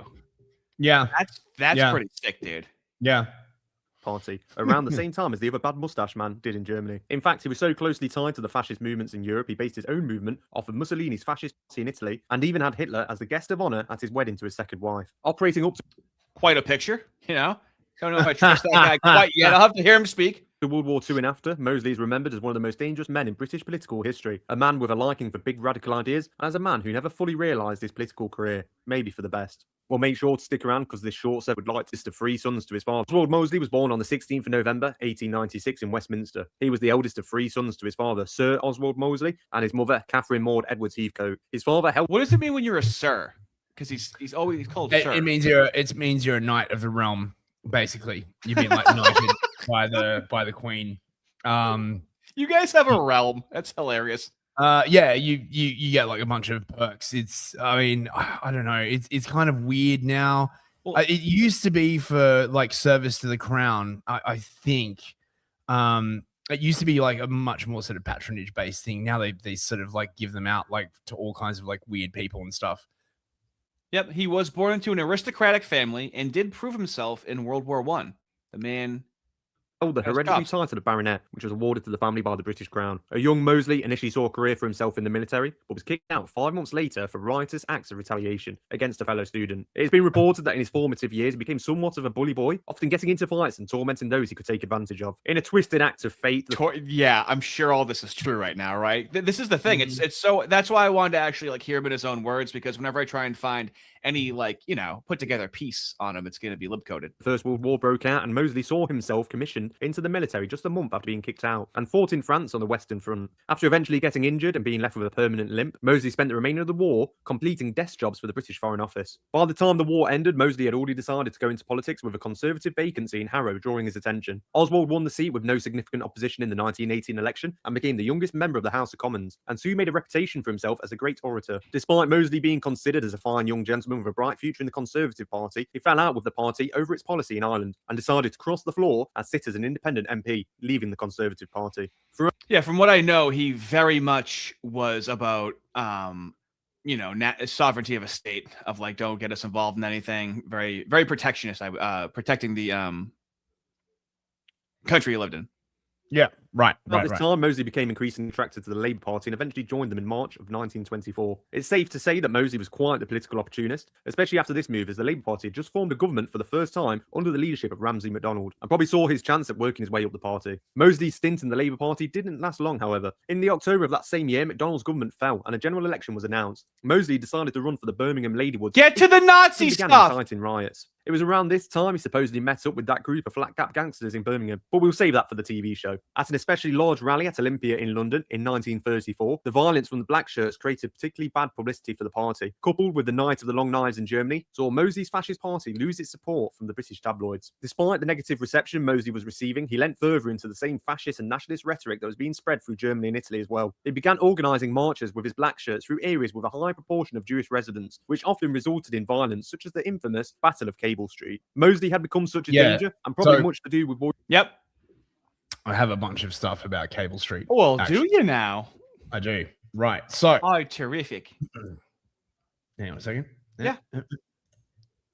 So, if you speak to London Antifa or London sort of left-wing mooery in general, they will reference the Battle of Cable Street, right? The Battle of Cable Street, right? Where the anti-fascists smashed the fash, right? That was Mosley's party, right? And they drove the fash out of Whitechapel. And then, of course, we went on to get into World War II and give half of Poland to the USSR at the cost of millions and millions of lives. But don't worry about that, right? It was all. I was for it. Thank you. The thing is, right? It's basically bullshit, right? So the Battle of Cable Street was a series of clashes that took place at several locations in the East End, most famously Cable Street on Sunday, the 4th of October, 1936. They still celebrate it, by the way. It was a clash between the Met, sent to protect a march by the British Union of Fascists, led by Oswald Mosley, and anti-fascist demonstrators organized by the Independent Labour Party, the Communist Party of Great Britain, and the Mooish People's Council. So, totally neutral kind of people, right? The anti-fascist counter-demonstration included both organized and unaffiliated participants, right? And this is delicately phrased, right? They love to talk about this, right? Like part of a series on anti-fascism, it was so awesome, right? We smashed the fash. The thing is, it's basically bullshit. When you look at these comments, dude, and any video this guy is in, every single time someone's like, "Oh, this guy just seems no." They say it sounds normal, not even close to even calling him far right. They're like, "What are you talking about?" Yeah. So this is the mural in Cable Street, right? Commemorating the day. Excuse me. Wow, this is cringe. Yep. The story goes something like this: nasty fascists wanted to march through a Jewish area of East London, but were decisively repelled by outraged locals, right? Because they love the Mooish community so much in Whitechapel, and there was never any problems, particularly with the Russian and Ukrainian moves that came over, right? I don't want to hear any sort of people say that there was ever any problems whatsoever. This is the foundational myth of the contemporary British left. Cable Street was the moment that fascism was defeated, and brutally. People recall stories of family members steamrolling crowds of fascists. But how true are these stories? Well, they're not, right? Very nice. Let's start with this police special branch report that concludes the general cry is that the entire population of East London had risen against Mosley. This statement is, however, far from reflecting accurately the state of affairs. Oh, imagine that. Imagine that. Myth, fascism was defeated at Cable Street. Fact, in the following London local elections, they polled as high as 23%. That's the British Union Fascists. Yep. Despite a handicap barring their young membership from voting, otherwise they would have won seats.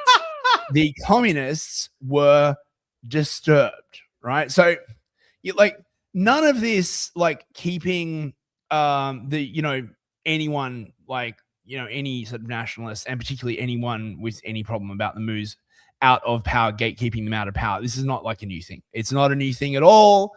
It goes way, way, way back. The myth. Mosley and his men were severely beaten and sent packing. However, what really happened was that the Met Police asked the BUF to leave because the place had turned into a war zone. And the good sort of upstanding citizens that they were, they obeyed the police and left. Right. Yeah, so as you'll see, he's always been very peaceful. Well, that's why that's why even though he didn't do anything, they put him under house arrest. So the myth is that this was a spontaneous uprising, as the good people of East London simply couldn't stomach evil fascism. The fact, of course, is this was a well-coordinated protest intent on causing disorder, using imagery of armed struggle in promotion materials, effectively domestic terrorism. Just when I realized I was being lied to about history when I made the BLM 1935 video in the historically reflective section playlist of my channel, where I was like, why am I doing this research right now? And connecting these events and how the president of the NAACP is completely lying about his interpretation of a historical event. Yeah. So look, nothing ever changes, right? You see here, they're armed with rifles behind a wall, demonstrate against fascism in Spain and Britain, the butcher General Franco, and the moo baiter Mosley. So presumably that's what they started calling him, right? So I imagine, right, the real reason that they were in places like Limehouse and Whitechapel is because there were a lot of white working class lads there that wanted representation, right? And they conveniently turned this around to saying, well, actually, Limehouse is a mooish area, so how dare they walk through Limehouse, right? Also where the Jack the Ripper murders happened, but let's not dwell on that. So what did the battle look like if the fash wasn't violently repelled? So basically, right, it's just Antifa. It just starts with Antifa. They go around, they're attacking the police, they're throwing marbles under the police horses, all of this you're afraid of some marbles, really? Yeah. Oh, yeah. A thumbtack is gonna poke you. And then they're I don't know whether it's in this thread, but I saw this interview with with this mooish woman who was there. And she was like, all we were doing was throwing marbles underneath the horse's hooves. And then the police started attacking us and we couldn't believe it. Every single fucking time, mate. Right. So, this actually increased the support for the BUF. In fact, some of the communists actually switched sides because they saw the commies rolling marbles under the police horses' hooves, stuffing broken glass up the horses' noses to bring down the mounted police, and were really disgusted. So as you can imagine, right, stable tactics. Oh, here we go. This is it. Yeah, this is it. This is fucking hilarious. We heard the story later with much glee from my uncles of the fact that they were all equipped with marbles, which they threw on the ground in the hope of going under the feet of the horses and making them topple over. I didn't see any horses toppling over. I just saw them rearing, and I saw the police on horseback bashing so many anti-fascists over the head with their truncheons and making them bleed, and seeing people, anti-fascists, running, trying to get away with their fists on their faces like this, and blood pouring down over their fists from their heads, and occasionally one or two being carried into remembers it like it was just yesterday. The shop by more than one policeman, because they couldn't walk at all. And this was something that stayed with me so much. I couldn't understand it. You know, I thought I could understand it if the police were doing this to Mosley's men, but they were doing this to the good guys. The good guy. Everything's a Marvel movie. Good Always guy. has been, always will be. Even back in 1936. Love it. Nothing ever fucking changes, bros. I still gotta get to this interview. Okay, fascists are massively outgunned. Yeah, so look, that's all I wanted to like show you, basically, right? Yep. There's a bit of Mosley talking about it. Should we just like play this? It's about 2 minutes.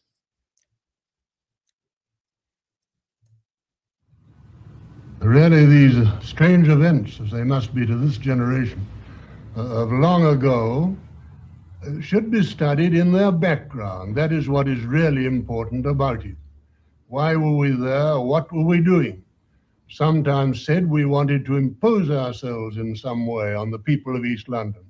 That's quite untrue. Our vote in East London the following March, after these events, was 23% in Bethnal Green and 19% in Limehouse. And that was an old people's vote. Householders only had the vote in the LCC election. Oh yeah, and you know who runs Bethnal Green now? It's all blacks. Like Bethnal Green is now like one of the worst neighborhoods in all of London. Right? So, you know, young people who were with us at that time had no vote. And in a parliamentary election, we should clearly have won. But a large and organized crowd from far afield, little to do with East London, were brought there to stop us doing what we'd often done before, to have a propaganda march through East London. We never clashed with this organized mob at all. We were halted by the police and told to disperse about half a mile away. And as usual, we obeyed the police. Then and now, our opponents, when frustrated in any way, attack the police. They don't obey the police, as we did, and maintain law and order. So we were prevented doing what we'd often done before, marching through East London. This is like, this is similar to what happened to the Proud Boys. It really is incredible, dude, with anti-fascists. It's unbelievable. Yep, exactly. Nothing ever changes, man. Nothing ever. I mean, this is 1936. For fuck's sake, none of the tactics have changed. And he's talking about it like 30 years later. Yep. An area where we had this tremendous vote and would certainly have won a parliamentary election at that time. You may say, what were we doing? In uniform, prancing around with a private army, as it's been called, and all the rest of it. Well, the origin of that matter was the necessity to fight for free speech. It wasn't only my meetings that were broken up. Everybody's meetings were broken up, whom the communists disagreed with. Well, imagine that. Dude. Imagine that. Let me give the man his proper introduction right now, okay? Yep.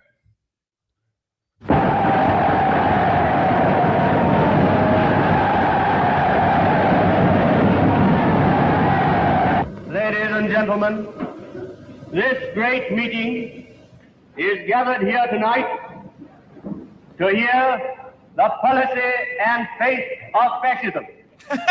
If you think the present system of things can really see you through, then it's idle for our new and virile faith of fascism to come to you with a new and revolutionary conception of politics. I feel like this is the political equivalent of wearing like bell bottoms in the 70s, where it's like, this is a trend that you're We're gonna look back on and go, I really, really shouldn't. That's gonna be embarrassing. It's the Rhodesia light infantry shorts school of fashion. You know what I mean? Like, yeah, I mean, it's very white coded, basically, right? I know, but you know, it almost works because like I'm not focusing on his fascism right now. I'm focusing on his very large belt that's at his ribcage. Kind of works out. Economic end of life itself. We have another doctrine to put before you. And now, at long last, our men of the war, our men of 1914, the grim ranks of our Real quick, let's do some super chats because one of them just fucking hit me like a ton of bricks. Yeah. Okay. Right. I can make my segment quick, by the way. Okay. Yeah. No worries. Well, we got 15 minutes until we're 2 hours in. Yeah. Dilly long balls for $5. Thank you very much. I was watching that protest live when that retard said the Nuremberg clip. I almost fell out of my chair laughing. Wow. Deep cut. Jammer for $50. Holy crap. Hey, come on now. What's going on over here? Can't think of anything funny to say and have to go soon. Restart the stream or something. Wow. That's okay. You don't need to Very think of kind something of you. funny. Thank you. You don't so have much. to think of something funny to send No, us money. you do. Mate. Thank you very Fucked up. much. Okay, I'm just kidding. Really Thank you for pitching in, buddy. I really appreciate it. Psychedemics Legend member for 4 months. You will never get Uncle H to attend your wedding. Let that sink in. What are we race mixing for? What's the point of miscegenational socialism anymore? See, he's good at collecting all the stupid things I say into one coherent thought. Good point. Linear Principle Podcast for $5. Hey, Patrick, how you going? I'm behind. Stein wrote a book on it and detailed that they were moos and why they did it. Big part was to demonize wasps in control so that they could take over. Oh, imagine my shock. My dude, let me know what book that is, for the love of God. Actually, I believe it's called. Hang on, I found it. The way things. Someone to read it to me. The View from Sunset Boulevard. America as brought to you by the people who make television. Wow, that was a mouthful. That's not your fault. That's way too long of a title for a book. That's his fault, not yours. Excuse me. Deep Calm for $10. Hello there. Oh my God. Let me read this. Deep Calm for $10. Ardy's new video got me so riled up thinking about mature ebonies that it sent me into a refractory period. Restart the stream. I just woke up. Is wild. That's a wild thing to say. And also hilarious. Thank you so much. Hey, sugar. You like thinking about those mature ebonies? I'll sort you out. A refractory period. Sorry? A refractory period. You don't know what that is? I'm trying to think of what it is. A recovery of like. No, a refractory period is the in-between point after you climax before you can rigidify again. Nailed it. Bear in the Woods for $10. Thank you very much. Let me get it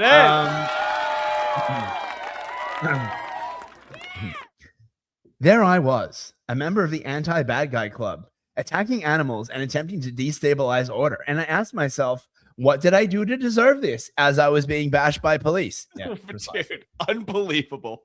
We really could have an Ardy and Fist cartoon where I can only do my voice and you would do the rest of the voices. Right. Okay. So we've got another 15 minutes before we move on to. Well, what happens at 8? What happens at 8 p.m.? Sorry. What happens at 8 p.m.?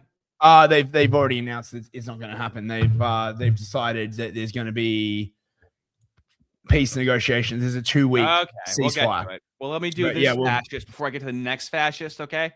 Yep. In his own words. Sir Oswald Mosley, welcome to a special Today program. When I say welcome, you know and I know that. Mind, this is 4 years before Ben Stein was talking. And just these events happen right next to each other. There used to be such honesty in the 70s about what was going on. It's incredible. I wonder why they fucking shut him up. Well, they didn't have speech laws back then, right? Like if you had told these people about the current climate in the UK and how there's like all these like laws about what you can't say, they would just be like, hand me my service revolver. I'm going to like fuck shit up. Right. That's why frogs in a boiling pot is so important to them. Mm-hmm. That throughout London, A great many Jewish viewers will not welcome your presence on this program. Why should any Jewish person now watch you and listen to you? Now, I know I showed you footage of him talking about being a fascist. I know that Fish showed you a sign on the street commemorating how he's a fascist and how he was, you know, successfully beaten away by anti-fascists. Let's see how this fascist sounds, okay, when he answers this. Well, if some of them have abused me so much, they might be interested to see why. But in fact, which is like what everyone feels nowadays. Well, they talk so much shit about me. Yeah, let me Bostonize this. Well, they talk so much fucking shit about me. Maybe they should see what I fucking believe in. Yeah, that's what I'll translate. Many great misunderstandings in politics. Now, let us be absolutely clear about this question. I was never anti-Semitic, and I'll define anti-Semitic. By that, I mean someone who attacks Jews on account of race or on account of religion. I had a quarrel, not with some Jews, not with all Jews, but with some Jews about one subject, whether there should be a Second World War or not. Now, coming back from the First World War, after that time, in the air and in the trenches and in the loss of all my friends, I was very strongly against another war. And it seemed to me, rightly or wrongly, that's a question we could debate, that certain Jews were trying to provoke a Second World War because their compatriots or co-religionists were admittedly having a very bad time in Germany.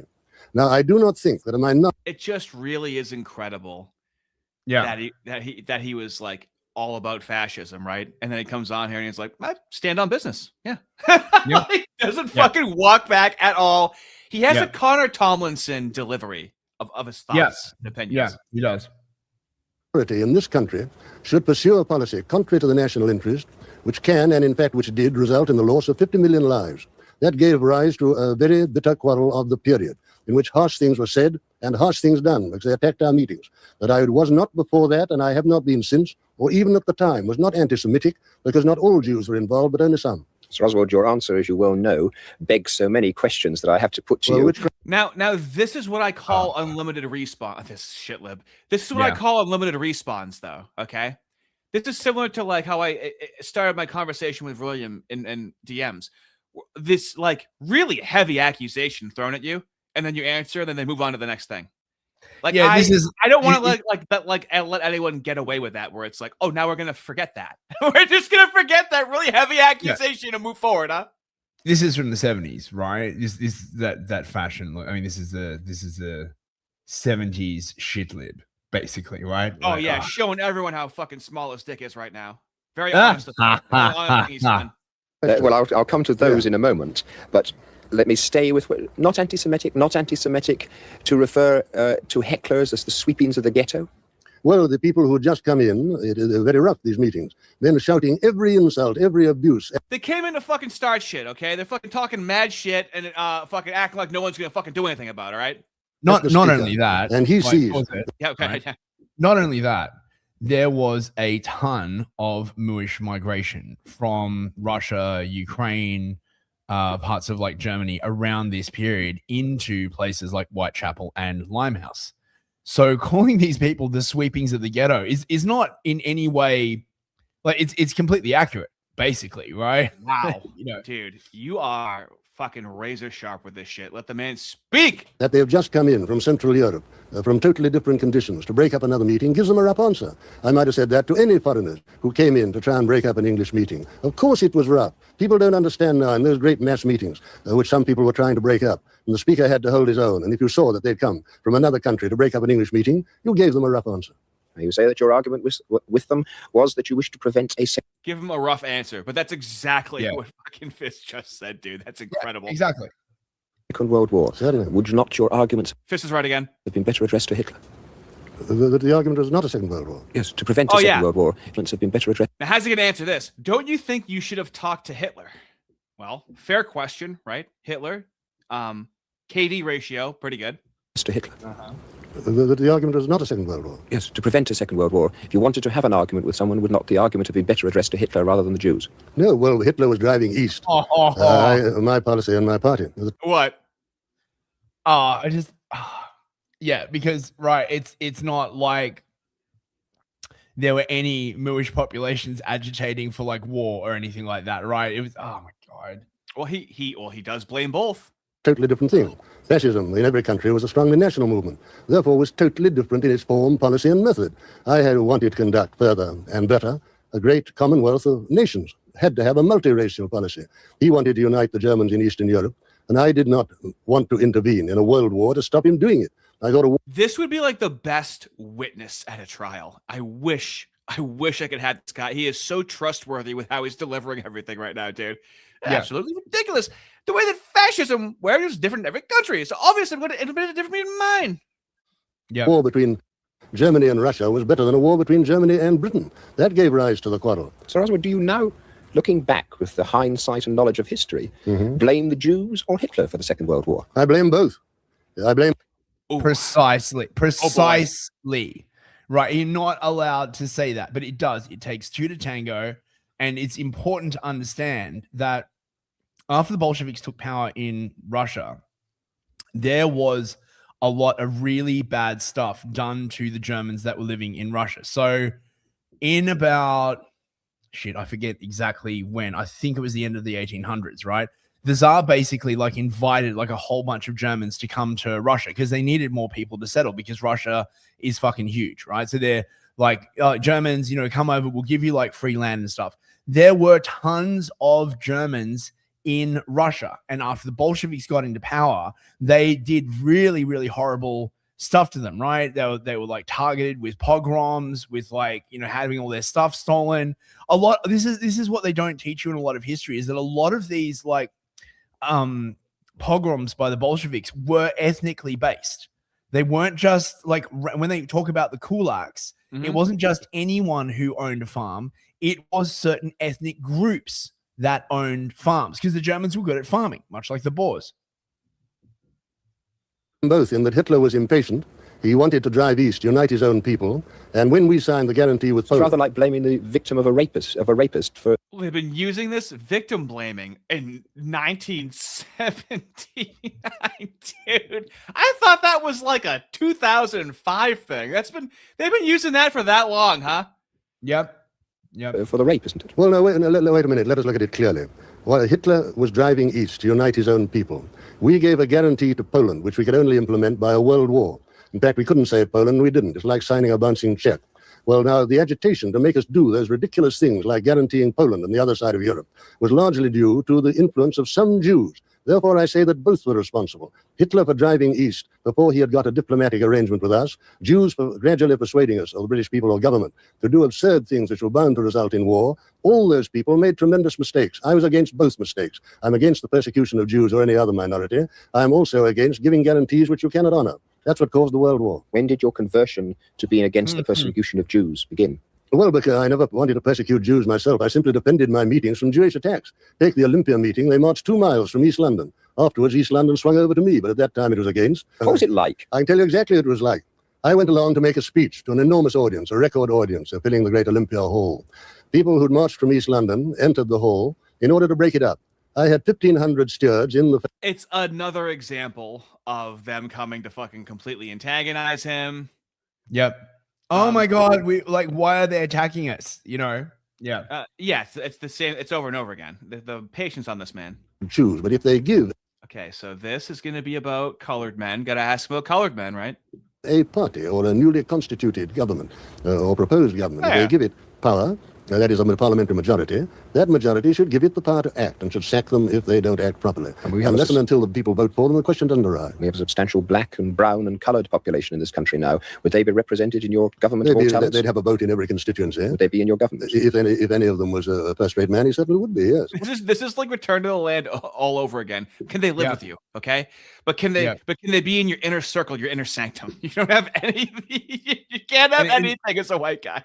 And it's funny because like he's talking about a substantial black and brown population, right? He means like in the center of London. That's like the only place where they like were, and now it's fucking everywhere. Like, it's a first-rate man. First-rate man of proved capacity in any sphere. Scientists and people like that who had nothing whatever to do with politics would certainly be included in the kind of government I suggest. The politicians would be in a minority.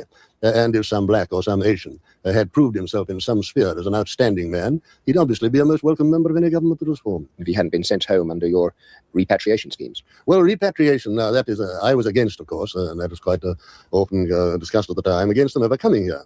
That is, I took a stand way back in 55. Right, let's not talk about repatriation. Let's talk about I never wanted them here.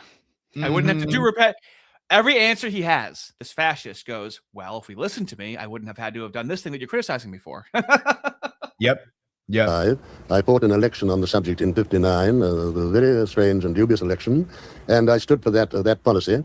I think several years before Mr. Powell ever thought of such a thing while he was Minister of Health and introducing coloured nurses into the hospital service. And I was strongly against the thing from the start when it was perfectly easy to stop it. But now that we've got anything, well, the figures are very much disputed, but anyhow, a very large number here. It's a much... In 1979, now there's a very large number there. And he's talking about, well, if you listen to me in 1955, oh boy, did that get out of control. I got one more clip. Imagine if he was still alive now, what he'd be saying. Like, Homeboy was born in 1896, man. So I mean, he was like, I think he was 79 here. Still pretty crisp. Yeah. And so, here we go. This I need to hear Fist's feedback on. The will to act. Inflation. What you want is a perfectly stable price level with production matched by consumption, and that means two things: a viable area, and within that area, a government given the power to act. Now, in old days, in my youth in politics, we had the British Commonwealth. That was a viable area. And if government had the will really to act, we could have solved the problem there. That was thrown away in the Second War. I'm greatly denounced for opposing the Second War, but it lost us everything. And after the war, I said we must go right into Europe. There's another viable area.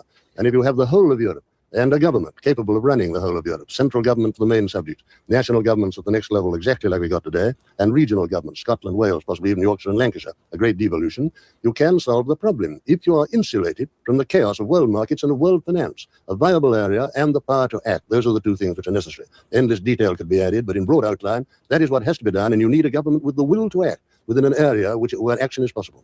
Don't you understand, Sir Oswald, that what is tied to this will to act? Getting things done is dangerous, isn't it, Fist? The will to act, Mr. Fascist, will to act.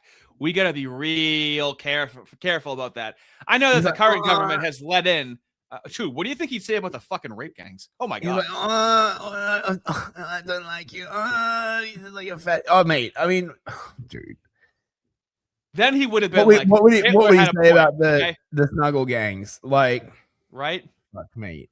Is people can see and accept the will to act, but what they are also afraid of are the consequences of the man of action. Yes, and they look at Europe, and they look at other countries which have chosen men of action, some of the left, some of the right, and they see where that ends. And maybe they say, our nice little muddle is rather better than what men of action give us. You're absolutely right. You put your finger on the whole complex. And a number of intellectuals making these points very fairly the other day. I said, well, what you are saying, that any man who's any damn good is always dangerous, you see. Well, now that is the question. Is it possible to have men who are capable of great action, who are not madmen, who are sane and who are constructive? That is, you have a load of manure which has to be shifted, and you have a strong elephant capable of doing the job for you. Can you be assured that instead of doing the job, he doesn't run amok and run berserk? Now, that the people have got to make up their mind about sooner or later. In ordinary times, and I quite see why, they say no, strong people and strong action is not necessary and it is dangerous. But when things go wrong, it's a bigger risk to let the muddle go to a disaster than to have a man of action. In those days, I think they will turn to action. I never blame the people, as some of my friends do, for not being ready to take action when the crisis is becoming perfectly obvious, when everybody in the know is aware there's a crisis, and the people are still perfectly content. Now, I say in answer to that, if I read the journals and newspapers in 4 languages, try to read books in 4 languages as well. If I travel continuously over Europe, America, and everywhere else, seeing every sort of person, far more than any other English politician has ever seen or done of that sort, I can just, working the whole time, keep abreast of events. How on earth can a chap coming out of a factory or coming out of an office, having a drink at the local on the way home, keep abreast with events? And when they say never had it so good, and when wages are going up faster than prices, how can they know what is happening? The question is, when things go wrong, when they wake up, when we see England awake instead of asleep, will they or will they not then want men of action? And if they do want men of action, I'd have certain proposals to make to them. Who would you have around you now? If they do want to, that is so under the radar. If they do want men of action, I'd have some proposals to make them. That's so English. I can't do that. My stupid face doesn't know how to do that. How poetic was that? That is fire.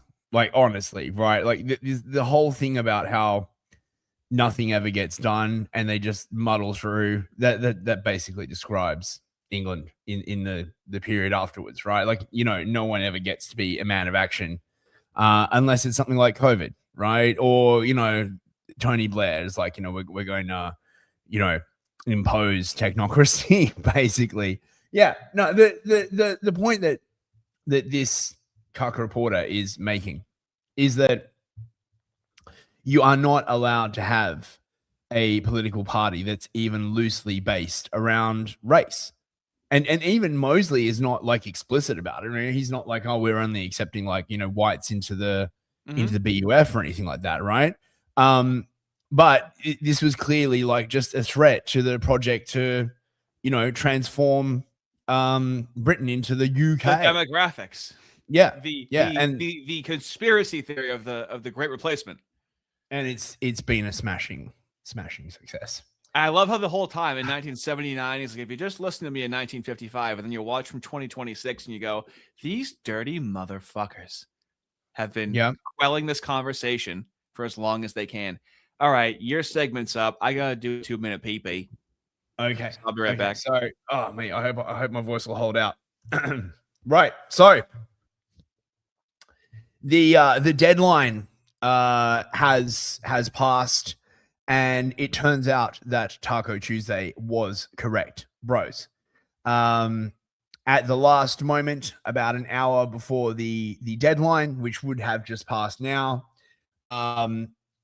America and Iran have agreed apparently to a ceasefire for a period of 2 weeks. Now, the big problem, of course, is what about Israel? Because Israel is not going to agree to any kind of like a ceasefire because they want the war to continue. Number one.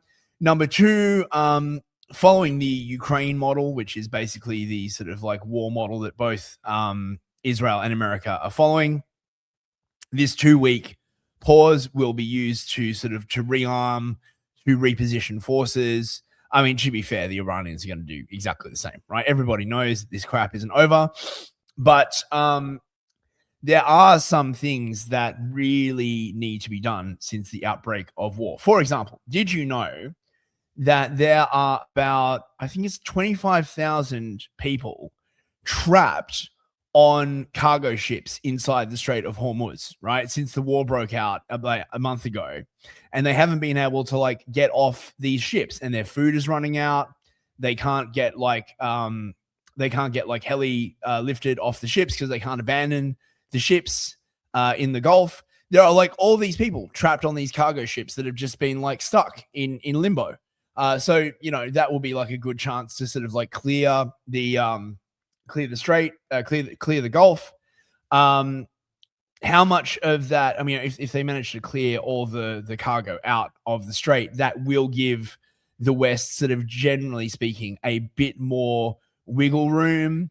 Maybe it's probably likely that given the sort of horrendous costs to natural gas, oil, and petrochemical infrastructure in the general area of the Gulf, that any fully loaded ship that manages to get out of the strait is going to be like bid on by international consortiums, right? So it's entirely likely that, say a ship was, scheduled to go to, the UK or something like that.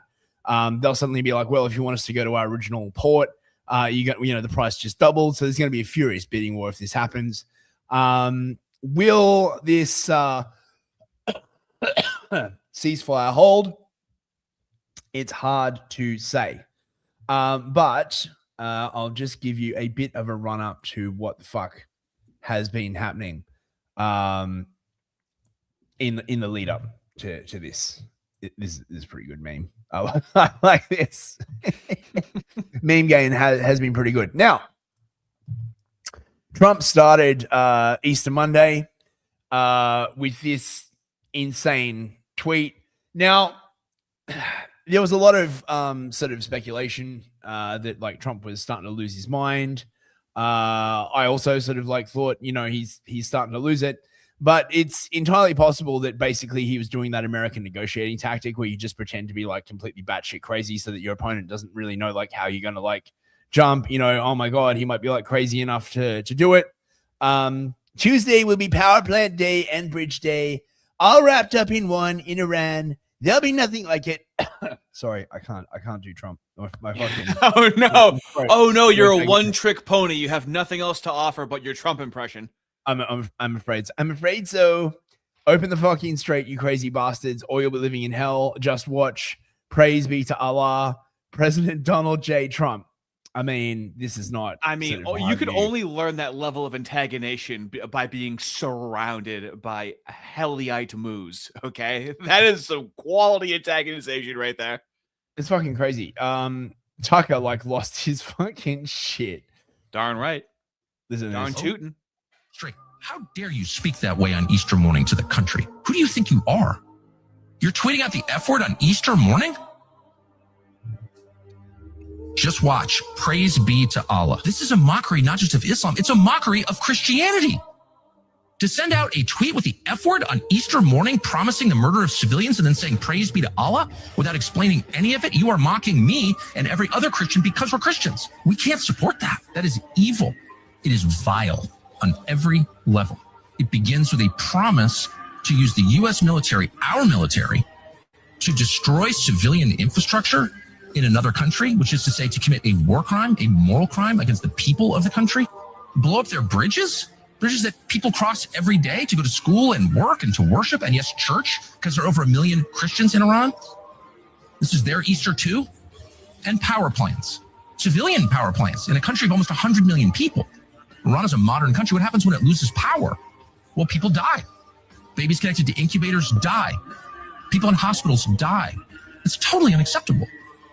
Not under the phony laws of some international body, but under moral law, God's law, killing non-combatants, people who did nothing wrong, who didn't choose this war. We're just people created by God. That is immoral. That will never be moral. That can never be justified. That is always wrong. Wow, I hope he liked his money from Qatar. Now, I mean, this is the thing, okay, right? It didn't happen yet, okay, right? Like, we've been given a saying brief- that, I mean, yeah. it's hard to discount, I assume. If we get mad at people on the woke right making jokes, okay, probably should criticize President Trump for saying that, I would say. I mean, this is the thing, He's right? back. He's back in your life. He's back on your screen right now. Give me it. Yep, he's back, right? Now Trump was like, a whole civilization will die tonight, never to be brought back again. Like this is fucking metal as hell, right? Basically, okay.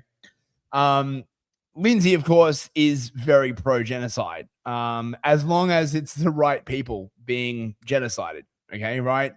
He's all for like bombing civilian infrastructure, right? Like it is like weird to see him sort of like do this, right? The Islamic regime in Iran is the exact opposite of a civilization. I mean, it's okay. 90 million people. I mean, what the fuck does that even? They didn't just mean? appear out of nowhere. Yeah. Well, you know, if it's not Moorish, then it's not civilization. I guess is from his point of view, right?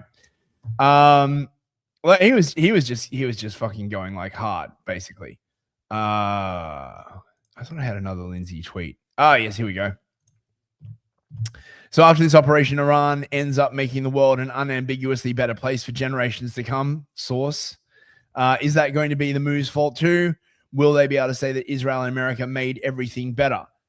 How? Like, I don't know, James Lindsay. Is the next thing going to be the woke rights fault too? It's like the variables are just incredible. Make everything better. What the fuck does that even mean? Everything's vague. Everything's general. Like sure. Like just how? Like what even fucking criteria? I mean, he just means better for the moose, right? Like he's doing that thing where like, you know, they are everything. Okay, so if you make things better for them, then everything is better, sort of by default, right? They're like these like magical gnomes, right? And if you make stuff better for them, then everybody else's like living standard and like rises at the same time. Fuck it, I don't know, right? I don't know. I know. I just love that. So like early on, a lot of people of the dissident right were like, he's a moo shill.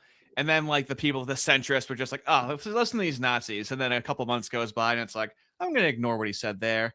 Then like 5 months goes by and it's like, well, that's pretty heavy handed. And then present day, you're like, I'm not going to address that they were right, but he really is in the pocket of Israel. All right. It's really not appropriate to call them Nazis. Mate, seriously. And the rhetoric was getting extremely fucking spicy, right? Down to the wire, right? I mean, listen to this. Mr. President, how would it not be a war crime to strike Iran's bridges and power plants? Because they killed 45,000 people in the last month. More than that? You think it could be as much as 60? So 45,000 people in the last month. Yeah, What's actually, that in reference to? That's a reference to when Mossad shipped like a whole shitload of like weapons and IDF subverters into Iran and staged all those uprisings and started like shooting police and like setting mosques on fire and stuff like that, which they basically admitted to, right? But to the normies, they're basically saying that Iran killed like 6 guerrillion of their own citizens, right? 45,000. I mean, that sounds a bit low, right? Surely it'd be more like 80,000. The number just keeps fluctuating. By the way, right? It's just a thing, right? That they say. And we have to start. By the way, I just want to point out there is no exception under any of these war crimes conventions or anything like that that says that because a government mistreats its people, you can therefore disregard the Geneva Convention. Now, look. Well, what if they change the definition of civilization, though? Yeah. Now, look, I know that the Geneva Convention is basically us, right? And the UN is basically us because you can. I mean, look, in international relations theory, you call this the anarchy of nations under international relations realism, right? Mm-hmm. You can't jail a country. You can't, send a country to like bed without its supper. Okay. What you need is coercive force. And this is the thing. This is what sanctions were sort of like supposed to fill the gap between, right? The idea was, okay, we don't have to go to like war with the country. We can just use sanctions, right? The Americans like dominated the world financial system. And one of the big reasons they dominated that system was because it was neutral and it was good for trade. The dollar was like very liquid, and then started this sort of effective continual process of weaponizing that system, right? So the pattern had become very, very, very clear at this point, okay? With Iraq, Libya, Afghanistan.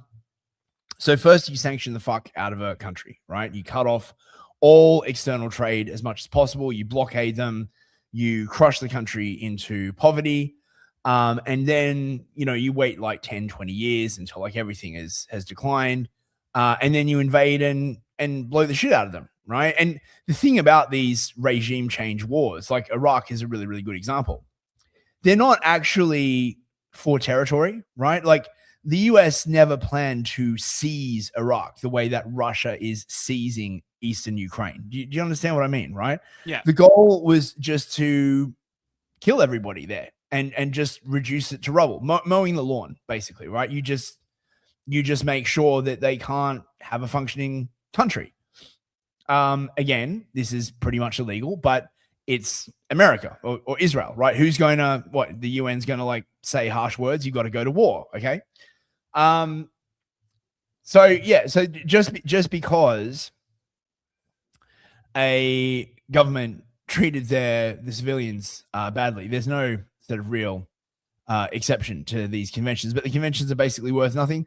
What annoys me is the double-sided nature of the way this like always works, right? So like the ICC, the International Criminal Court, is the most excellent example of this, okay? When America like wants to fuck over some small country and they can like pin one of the leaders under the ICC, they are perfectly happy to do that, right? But the US is completely immune to the ICC. And indeed at one point basically said that if any US soldier was ever charged under the ICC, or was it the ICJ? They would basically bomb The Hague. So, right, like, rules for thee, but not for me, basically. Stop them, and we can't let them have a nuclear weapon. Very simple. They want a nuclear weapon. They've been trying for a long time. I stopped them with the Obama horrible Iran nuclear deal. I stopped them in a lot of different ways. They don't have a fucking nuclear weapon, though. I love how we can't let them have a nuclear weapon, but we also had to pay for Israel's economy since its inception. That we had to do. Yeah. Well, I mean, the problem is if they had a nuclear weapon, then you would have deterrence parity in the Middle East. And this goes against the Greater Israel Project, which is that Israel will continue to expand until it controls the sort of headways, the waterways, the head waterways of all of these. So the Suez, the top of the Persian Gulf, the Eastern Mediterranean and the southern part of the Caspian Sea. They want all of those waterways. And the whole idea of the Greater Israel is that it would sit as like a sort of squatting spider on this central junction through which tons and tons of goods and energy move. And then they just be really, really nice to everyone and they wouldn't abuse that position at all, I'm sure, right? Fuentes has been like quite fiery about this. This is a pretty good. I would hope so. Yeah, let's check this out. Plus, also, then I won't have to talk because my fucking voice is giving out. There you go. Now you're getting it. I think that Trump likes the idea. I think that Trump likes the bucket list. He likes war. He likes firsts. This is why he's talking about occupying Greenland and Canada. Trump wants to be the president that does everything a president does: expand our territory, assassinate foreign leaders. He's not to be messed with. He does all these things that no other president has ever done. I think that there's an ego thing. I think, and maybe this is totally irrational, but this is just a hunch that I have. I think he really wants to. Knowing him, knowing his personality, I think he wants to be a president that dropped the bomb. I think he sort of like, I think he understands the gravity of it, the weight of it. I think there's a serious side to him. There's like a conscience that says, I don't think we should do that. The human toll is unbelievable. I think there's another side that's really tempted. That's one. Maybe that's wrong. Maybe that's a bad read. Maybe that's me character assassinating him. That's a hunch. 2, Trump is really being backed into a corner on every front. On Russia, on China, on Iran, in Congress, in LA, everywhere you look, it looks like Trump is not really getting respect. Trump is just getting cucked and shut down and cock-blocked everywhere he goes. Russia won't make peace in Ukraine. China surrounding Guam and Taiwan. Iran refuses to negotiate. Dropping a tactical nuclear weapon is the ultimate deterrent. And it almost reestablishes the deterrence that was established when the United States dropped the original atomic bombs. After the United States dropped the 2 atomic bombs, that established deterrence with the Soviet Union. And thanks to the U.S. Strategic Air Command, the Soviet Union would not invade Europe, even though they probably could have an overwhelmed conventional allied. Right. Okay. So, this is all about will Trump drop a nuke on Iran? Now, it would be one thing if Iran was Iraq. Okay. I mean, Iran is like twice the size of Iraq, but Iraq is basically flat. Okay. So the problem with Iran is that it is full of huge fucking mountains, like huge, like they're just like the whole place is full of mountains. So you could glass Tehran, for example, which would ironically get rid of all the actual like progressive mullahs and everything like that. And then you would be left with the 80% of the country that lives in the mountains. And it would just be like Afghanistan, essentially, right? And they've got like all these like missiles and shit like underground. How many nukes would you like have to drop, right? And they're saying, well, we could use like nuclear bunker busters or like whatever. Look, Iran is basically the size of Western Europe. People don't get how fucking huge Iran is. It is a large fucking country, mountains everywhere. It's just not, even if they dropped a nuke, like, what are they going to drop it on? Right. Sure. As I said, you could glass Tehran, but then what? Like, the whole country is now these like sort of diversified command nodes. It's not like you can just decapitate them, because everyone has become used to these tactics that the Israelis and the Americans have been using, where they just decapitate stuff. Now, this is the other problem, by the way, of like with negotiations. The Israelis and the Americans have just been killing anyone who negotiates with them. Obviously, the Israelis more, because the Israelis do not want peace, right? What the Israelis want is to pretend that they want peace, but push for war. So I don't know how long this is going to last. Like, okay, everyone's like, breathing a sigh of relief, right? Didn't this already happen relatively recently, where it seemed like that, Trump asked for peace and then Israel antagonized and attacked after like there was like a peace offering or something like that? Yeah. Well, look, if they open the strait for 2 weeks, then all of the shipping that's currently like trapped in the Persian Gulf will be able to get out. That will sustain a lot of the world for a bit longer. You got to remember, these fucking ships are huge. Like these oil tankers, they're fucking massive. and there's a lot of oil like sort of just floating out there, right? Most of the helium's gone because it's outgassed, so that's gonna like fuck the ship industry. But the oil is the oil and the gas is the really important stuff. But the thing is, these ships are highly fucking flammable, right? Like imagine you're sailing a ship that is just a massive floating natural gas pile, right? If that shit gets like hit, like boom, okay, right? It just right. So they're highly flammable. So if they can get it out, oh, excuse me, that'll give some space. I get the sense that this is basically what is happening. Like Trump is primarily constrained by the global market, right? Like he might say to the American facing population, right, that we don't need oil from the rest of the world. That's bullshit. The way oil works is that every refiner has a certain kind of oil that they are designed to work with. We're doing a bunch of research on this actually, right? So most of the oil that comes out of America is what you call light sweet crude, right? Which has got like quite a low density, very like little sulfur and other contaminants. But a lot of the refineries are designed for a very, very specific mixture. So what they'll do is they'll take the WTI, the light sweet crude, and they'll mix it with what's called heavy sour crude from the Gulf and get this sort of nice mixture. Because the point is, when you refine oil, it fractionates out into all of these different what's the fucking word I'm looking for? Outputs. So you get kerosene, you get naphtha, you get like all of these different all these different fractions. It's called, okay. And all of these different fractions have different industrial uses. So the kerosene goes to make like jet fuel. The fucking naphtha goes to make, I don't know, is it diesel or something? My point is, right, like there's these entirely huge fucking industrial processes. Even the sulfur that's in like sour crude gets like siphoned off and used for like fucking, is it like fertilizer or something? There's some use that they need all the sulfur for as well. Yeah. It's every part of the animal for the energy. Every part of the animal. Now, these are going to start to affect the US. No, it isn't. But we're the guys. We're the good guys. Why would something bad happen to the good guys? Have you thought of it that way? Yeah. So Trump is constrained by the market, and I think this is basically sort of like what's happening, right? He's trying to sort of thread the needle and make it so that the markets don't completely collapse. And by the way, the government is totally intervening in the oil market at the moment, right? Like they're just. So I don't know what's going to happen. Forces, the United States and what would become NATO.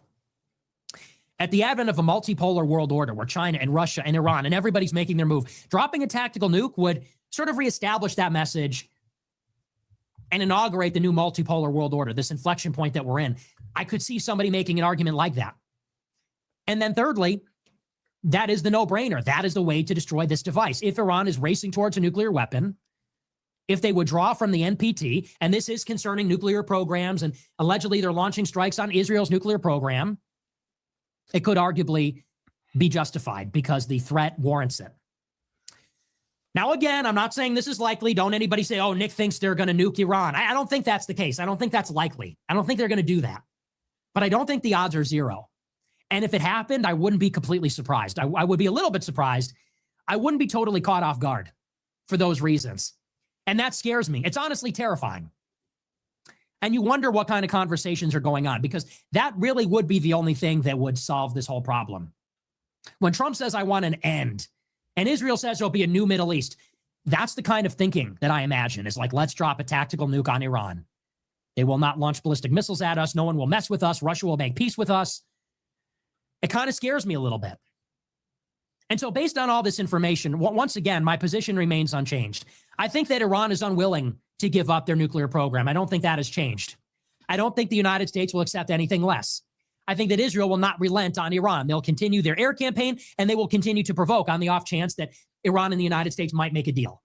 And if Iran won't concede, If the United States won't accept anything other than total surrender, if Israel won't stop bombing Iran and therefore create an environment where diplomacy can prevail, if they provoke to scuttle the existing talks, then I think that in this very short window of time of 2 weeks at the very most, I think maybe they got 1 week at best. It's either going to be this weekend or the next weekend. I think we're headed towards a full-scale war. Of course. Of course, we're headed towards a full-scale war. The question is... For what exactly? Sorry, I'm just a little confused. For Israel, fundamentally. But, right? Right, but like, wasn't that the point of like taking out their nukes? Yeah, We didn't have to do this? And then wasn't that the point of like killing their leader? So then yeah, it didn't but look, have to come to this?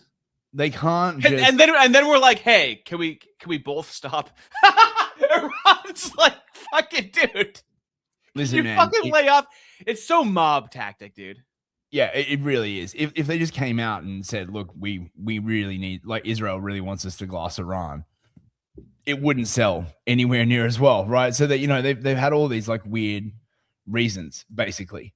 I just look, I just don't think this is a viable strategy. Okay, a lot of other people have said this. The terrain is just insane, right? Like they can pull in Afghanistan if they want, and, you know, sort of occupy the place for like, you know, 10 years and, you know, just cause a bunch of misery and destroy all their infrastructure and stuff. But how much government legitimacy does America really have left? This is the thing. Like everyone has suddenly like forgotten the lessons of Iraq. Like all these people like, yeah, we got to get a war with Iran. I had someone on Twitter tell me that, you know, we have to glass Iran to end the forever wars. Like, oh, just mate. We have to do that. Yeah, we have to do that. Yeah. Yeah. So as you might imagine, all the usual people are like totally gung-ho for this, right? Shapiro Stein is just, oh mate, he's so hard. He needs a second kipper to cover his crotch. You know what I'm saying, right? And again, when the president says that he thinks that God supports the United States, when we take out tyrannical dictators, when we kill Ayatollah Khamenei, a mass murderer, when we try to destroy the forward function of terror groups, he is correct about this. See, here's the thing. You're seeing a lot of people who have, shall we say, a casual acquaintance with scripture. Like, who admit not fully read through the Bible until 2 to 3 years ago, or suddenly it turns out bishops in their church. It's amazing how quickly they have learned biblical literacy. Oh yeah, what kind of churches, Ben? Right? Would these be? It really is vague, isn't it? Would these be evangelical churches, perchance? I bet they are. I bet they are. You know, these are the same people who will sit across from guests who tell them that the Bible is actually socialist and anti-capitalist. These characters. Well, it turns out that for those of us who have spent a lot of time engaging with the scriptures, and here I'm talking specifically about the original Hebrew scriptures. Ah, the original Hebrew scriptures. So you would mean the Masoretic text, not the Septuagint, obviously.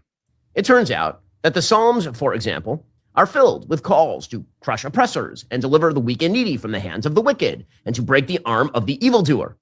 But Ben, I thought Christianity was all about like welcome the stranger. Evildoer. You have to, you're right. You have to be like really, really nice to the moose, and you need like open borders and all this kind of like different stuff. when they're evil. Oh, I see. Right. Okay. Well, thanks for clearing that up, mate. Yeah, they're bad.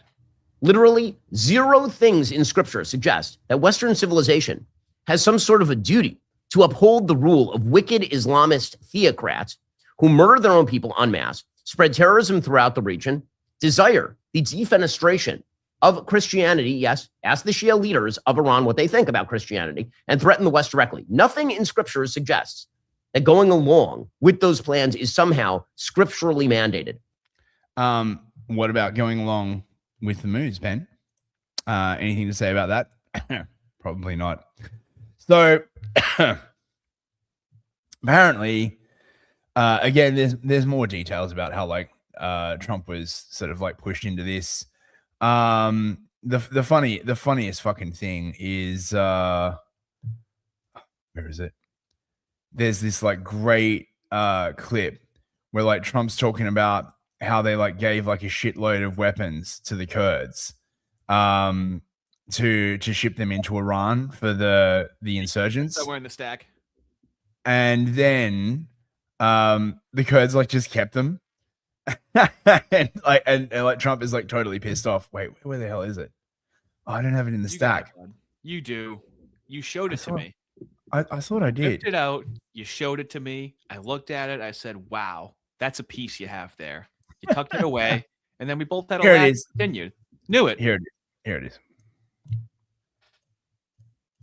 Now, the president also provided new details on what happened earlier this year as the Iranian regime took to the streets and slaughtered what the president tells me is 45,000 civilians in their own country. After that took place, President Trump told me the United States sent guns to the Iranian protesters. He tells me we sent them a lot of guns. We sent them to the Kurds, and the president says he thinks the Kurds kept them. He went on to say we sent guns to the protesters, a lot of them. And so a number of headlines here from my conversation with President Trump. All of this taking place more than a month into Operation Epic Fury and in the aftermath of that successful U.S. operation overnight. Oh, no, but they can't send guns to the fucking English. Like, you bastards. Like, and we got to get all these like guns to the Iranians. Fuck you, man. Right? Oh, God. And then the Kurds just kept them. What a surprise. To rescue that stranded U.S. service member inside Iranian territory, the president himself ordering that operation after the CIA came on Saturday morning and confirmed that they located where this crew member of an F-15 that was shot down on Friday was located. Again, the president making that decision to send in hundreds of U.S. special forces deep into Iranian territory and successfully retrieving that U.S. service member. Guys, I want to make sure I got this correctly. Are you saying that the president told you that he sent guns?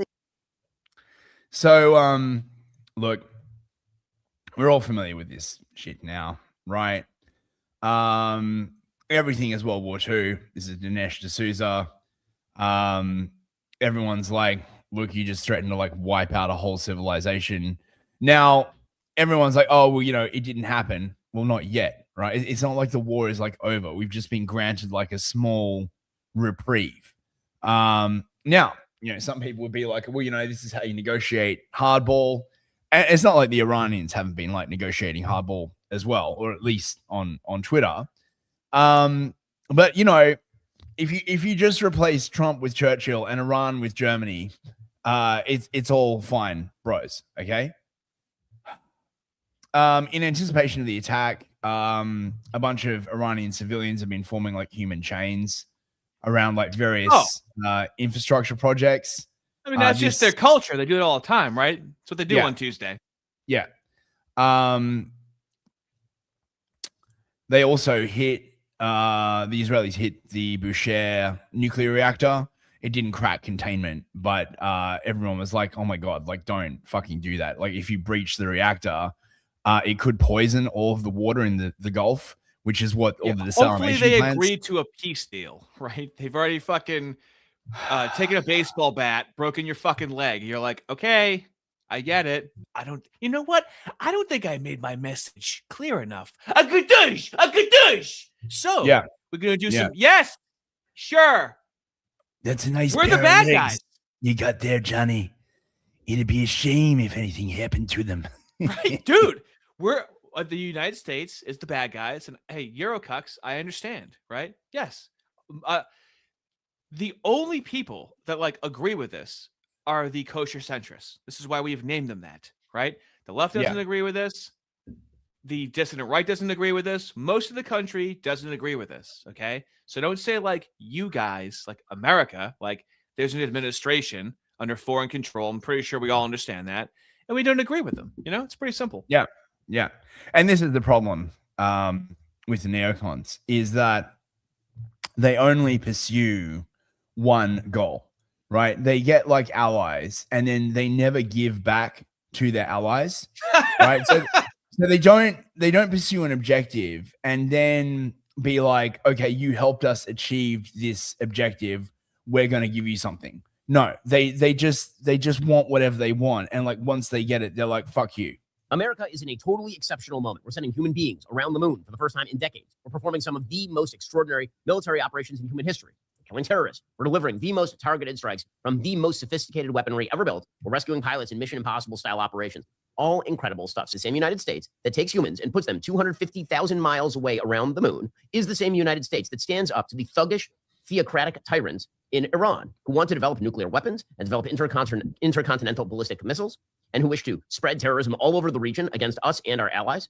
We stand up to them. What President Trump is providing is an inspiring vision of what the United States should be. I'm sorry, was he cutting that for Nickelodeon? It sounded like he was talking to children. Then there's this fucking like clip.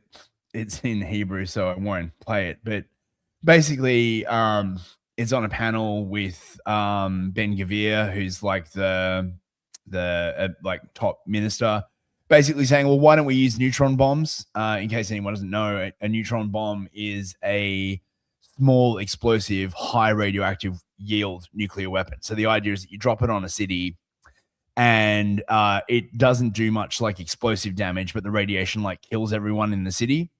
That would be a definite war crime. But see, again, right, you know, what are they going to do? They can glass Iran, but there are like mountains everywhere. So, you know, but you know, it's the Israelis. So fucking Mark Levin, of course, is like, you know, frothing at the mouth as per usual. And the casualty numbers, as horrible as any casualty is, need some context. Let's look at World War II. The Battle of the Bulge, 80,000 to 90,000 plus casualties, deaths and injuries and so forth. Nearly 10% of all the casualties in World War II happened at the Battle of the Bulge near the end of the war.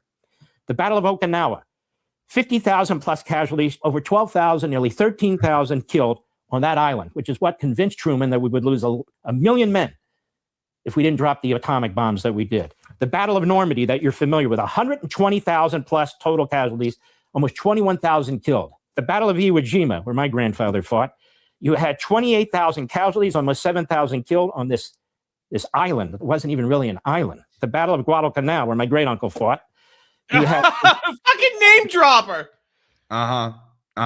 So forth. Now you might. I bet his uncle was like a medic that like stayed back at the ship or something. So dude, look at his build and phenotype. Okay, he comes from a family of soldiers over here.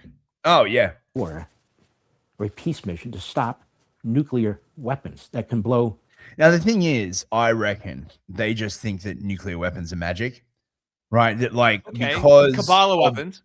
Yeah, because of the way like World War II ended, right? They just think like nuclear weapons are magic, right? Like they can just drop one on Tehran and it will be like over, but it won't be over, right? If they glass Tehran, the fallout will contaminate all of the Gulf countries. Okay, the nucleotides will like wash into the Gulf because like all of that area, they depend on the Gulf for drinking water through desalination plants.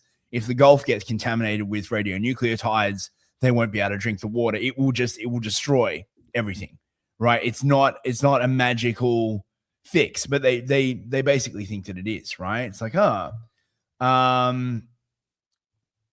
now Levin is basically saying, you know, what we need is, you know, U.S. military bases in Israel. I thought they already had some, honestly. Now, the president has made clear that after all has been done, at his command, he will never allow that regime to build nuclear weapons, ballistic missiles, spread terrorism, threaten the region or the world. And that can be accomplished in multiple ways by people who are a lot smarter than I. But some of the public reports have out there the suggestion, among other things, that we have a base in Israel. I don't know if they would go for that or not. I'm not even advocating. I'm just talking about possibilities. Just saying. I love how like Israel gets a choice. None of the other fucking countries get a choice of whether they want a U.S. base or not. He's just asking questions, right? you know. He's just asking questions. Yeah. Is that we have a military presence. It doesn't have to be right directly next to Iran, but a military presence. So when we are aware of this sort of rebuilding effort that might take place internally, we can hit them. In other words, pinpoint hit. Quick question. That sort. I'll leave. Is there a reason why we don't have a base in Israel? My guess would be that what the reason they want a US base in Israel is what's called a tripwire. Well, yeah, no, I understand the desire for it, but how do we not already have a base there? I don't know. They probably value their sovereignty. Would be my guess. No, right? I think it's a justification to send the money. If there's a base there, then we're sending money to ourselves, I guess. I guess. Leave it to generals and admirals who are a lot smarter than I to figure that out. But we must make sure that this enemy never rises again. And we need to help the people of Iran. And I'm saying that in the past, it's been very effective to arm the freedom fighters, to arm the resistance, to arm the people. And I feel... Yeah. Okay. Just the people, right? And there's just been some like really weird shit from like Trump. Strips. Think of it. It's not just NATO. You know who else didn't help us? South Korea didn't help us. You know who else didn't help us? Australia didn't help us. You know who else didn't help us? Japan. We've got 50,000 soldiers in Japan to protect them from North Korea. We have 45,000 soldiers in South Korea to protect us from Kim Jong-un, who I get along with very well, as you know. Do you notice he said very nice things about me? He used to call Joe Biden a mentally retarded person, okay? So, the stuff. Joe Biden, he's a mentally retarded person. He was so nasty to Joe Biden. It was terrible. But to me, he likes Trump. And you notice how nice things are with North Korea? It's very nice. But we have 45,000 people, soldiers, in harm's way, and right next to Kim Jong-un with a lot of nuclear weapons, 45, which should have never happened if a certain president, I'm not going to mention this president because I happen to like him, believe it or not, but if a certain president did his job, Kim Jong-un would not have nuclear weapons right now. But they were all afraid to do their job properly. But just to conclude and just to finish, Japan didn't help us, Australia didn't help us, South Korea didn't help us, and then you get to NATO, NATO didn't help us. There were some countries that did. Now, countries that have been good, now you could also say they're got to be a little bit more involved because they're in the territory, but Saudi Arabia has been excellent, Qatar has been excellent, UAE has been excellent, Bahrain, Kuwait. I mean, Kuwait did shoot down 3 of our planes. The only planes really that we lost with friendly fire, they call it. I call it unfriendly fire. They unfortunately didn't know how to use our great Patriots. The pilot said, what kind of a missile's coming at us? Patriot. Boom, they got out because they know a Patriot never misses. So they had beautiful Patriots. There were planes heading in their direction. Unfortunately, they decided to shoot those planes. They were our planes. So, NATO is a paper tiger. Now, he's coming to see me on Wednesday, as you know. He's a wonderful guy. Secretary General is great. And Mark Rutte, he's a great person, but he's got, and it all began with, if you want to know the truth, Greenland. We want Greenland. They don't want to give it to us. And I said, bye-bye. Okay, thank you very much, everybody. Yeah. Okay. I guess we'll see what happens on Wednesday. By the way, bros, are you tired of winning? Yes. You're gonna get an immigration amnesty. You looking forward to that? You're not getting mass deportations. You are getting war with Iran. For decades, the presidents have agreed the U.S. must crack down on illegal immigration. You saw Democrat and Republican, right? Now lawmakers are trying to turn that shared goal into policy. At least one is. And hopefully Democrats will flash back and understand that you still agree with this. It's a bipartisan bill known as the Dignity Act. It promises tougher enforcement and worker protections while offering certain undocumented immigrants legal status without citizens if they pass background checks, pay taxes, and stay employed. Supporters are calling it reform, while critics are calling it amnesty. Let's ask the Republican New York Congressman Michael Lola, who co-sponsored the bill, and Democratic immigration attorney Michael Wilds, who is the immigration attorney of Melania Trump. Welcome to both of you guys. Great to see you. Tell me about the Dignity Act. Expand on it. Yeah, so Melania is sponsoring this, by the way. Just to let you know. Congressman Lola, and is there other Democratic support for this? Yeah, Brian, this has broad bipartisan support. In fact, this Congress, we have added significantly more co-sponsors than last, because I think folks do recognize that we have a problem. Immigration has not been reformed since 1986, the year I was born. And the fact is, our immigration system is fundamentally broken. President Trump was right to focus on securing the border, and he has effectively done that. We've had 9 straight months of net zero illegal border crossings. He was right to focus on the deportation of criminal aliens. The next step is to actually fix the broken system. This bill is common sense. It says if you've been here more than 5 years, so not the people that came under Joe Biden's disastrous administration, but the people who have been in this country more than 5 years, 10, 15, 20 years. Yeah, right. But it's only going to be a couple of years before all the people that came in under Biden are eligible. That's how this shit works. So all they got to do is hold out for like a couple more years and bada bing, bada boom. Whose children and grandchildren may in fact be American citizens. They would qualify if they have not committed a crime. They pay back taxes. They pay a fine. They have a job, and they do not collect government benefits. They would qualify for a legal status, not citizenship. They would be precluded from citizenship. But this would get people out of the shadows and start to fix the broken system so that we can address some of the major challenges. The fact is, we have over 25 million people in this country undocumented. You're not rounding them all up and kicking them out. The criminals need to go, and the president has been right to focus on that. And the last thing I'd say, Brian, the president exposed many of the Democrats during the State of the Union when they refused to stand for protecting American citizens over illegal immigrants. I want to end sanctuary city policies. Actually having... You tired of winning yet, bros? And meanwhile, this is going on. Trump is talking about the gay orgy that he had. Sounds like it was a great time. Hold on. Telling everyone how impressive my first gay bareback orgy was. No one clipped that out of context, or I'll be very mad. Sounds like he had a fabulous time. They came in so fast and so hard, and these guys knew exactly what to do. Let's go. Come on. Get in. Let's go. Blah. They came one right after another, not at the same time. They don't want to come at the same time. They had to come right after each other. They didn't have any room. They came in so fast and so hard, and these guys knew. It just fucking keeps going. Oh my god! Right, so that's the end of my stack. Oh my god, my voice is like properly starting to give out. Right, super chats. Proper, mate. Oh my god, then we gotta go. Yeah, we're good. Modern Magus, 4 months membership. I need a Boston translation of all concepts now. Thanks. Cheers, fellas. Oh my god, my voice is like really fucking. Oh yeah, it is. You're going through puberty right now. It's your second puberty. Yay! Yeah. Yay, fist! You're doing it. Yay. Theodore McCarthy for $10. Thank you very much. Oh, his cheeks. I gotta clap his cheeks. You lose the argument when you tell your enemies, I am against your persecution. Instead, you must look them in the eye and firmly state, we are willing to do that if you make it necessary. Yeah, good point. Yep, good point. Yeah. New GM for $10. Hey, the new GM. There he is, Rocker. Wow, your voice was put to the test. That is incredible. You really know your body, bro.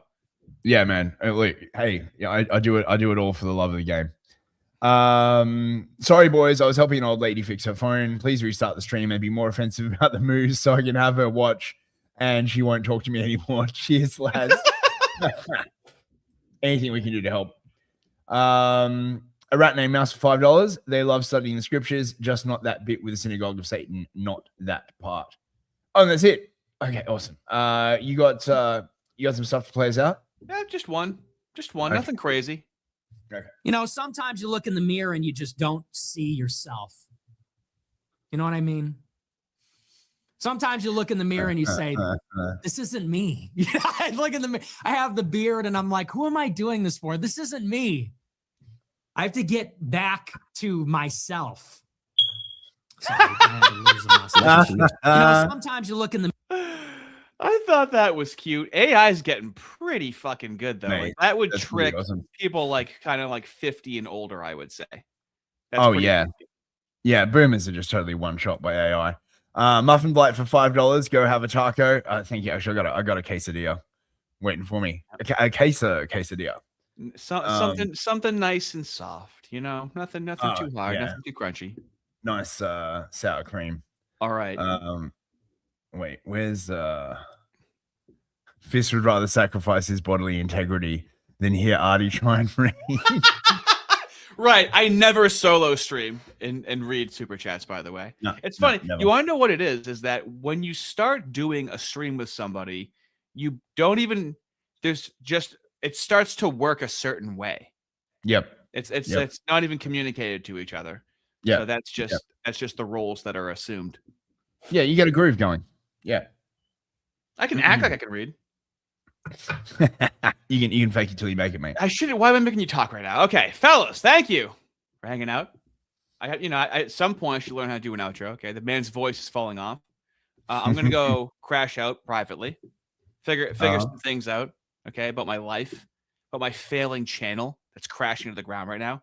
Just kidding. So yeah, Fistery, Monday, 3 p.m. Eastern Standard Time.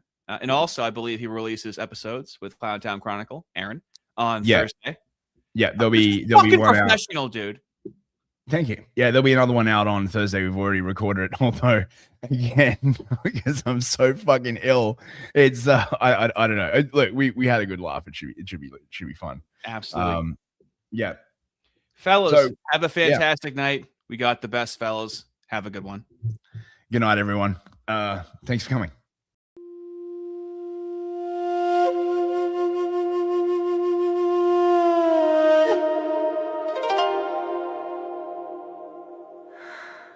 Ardy and fist, Ardy and fist. You can be sure that we're both on a list.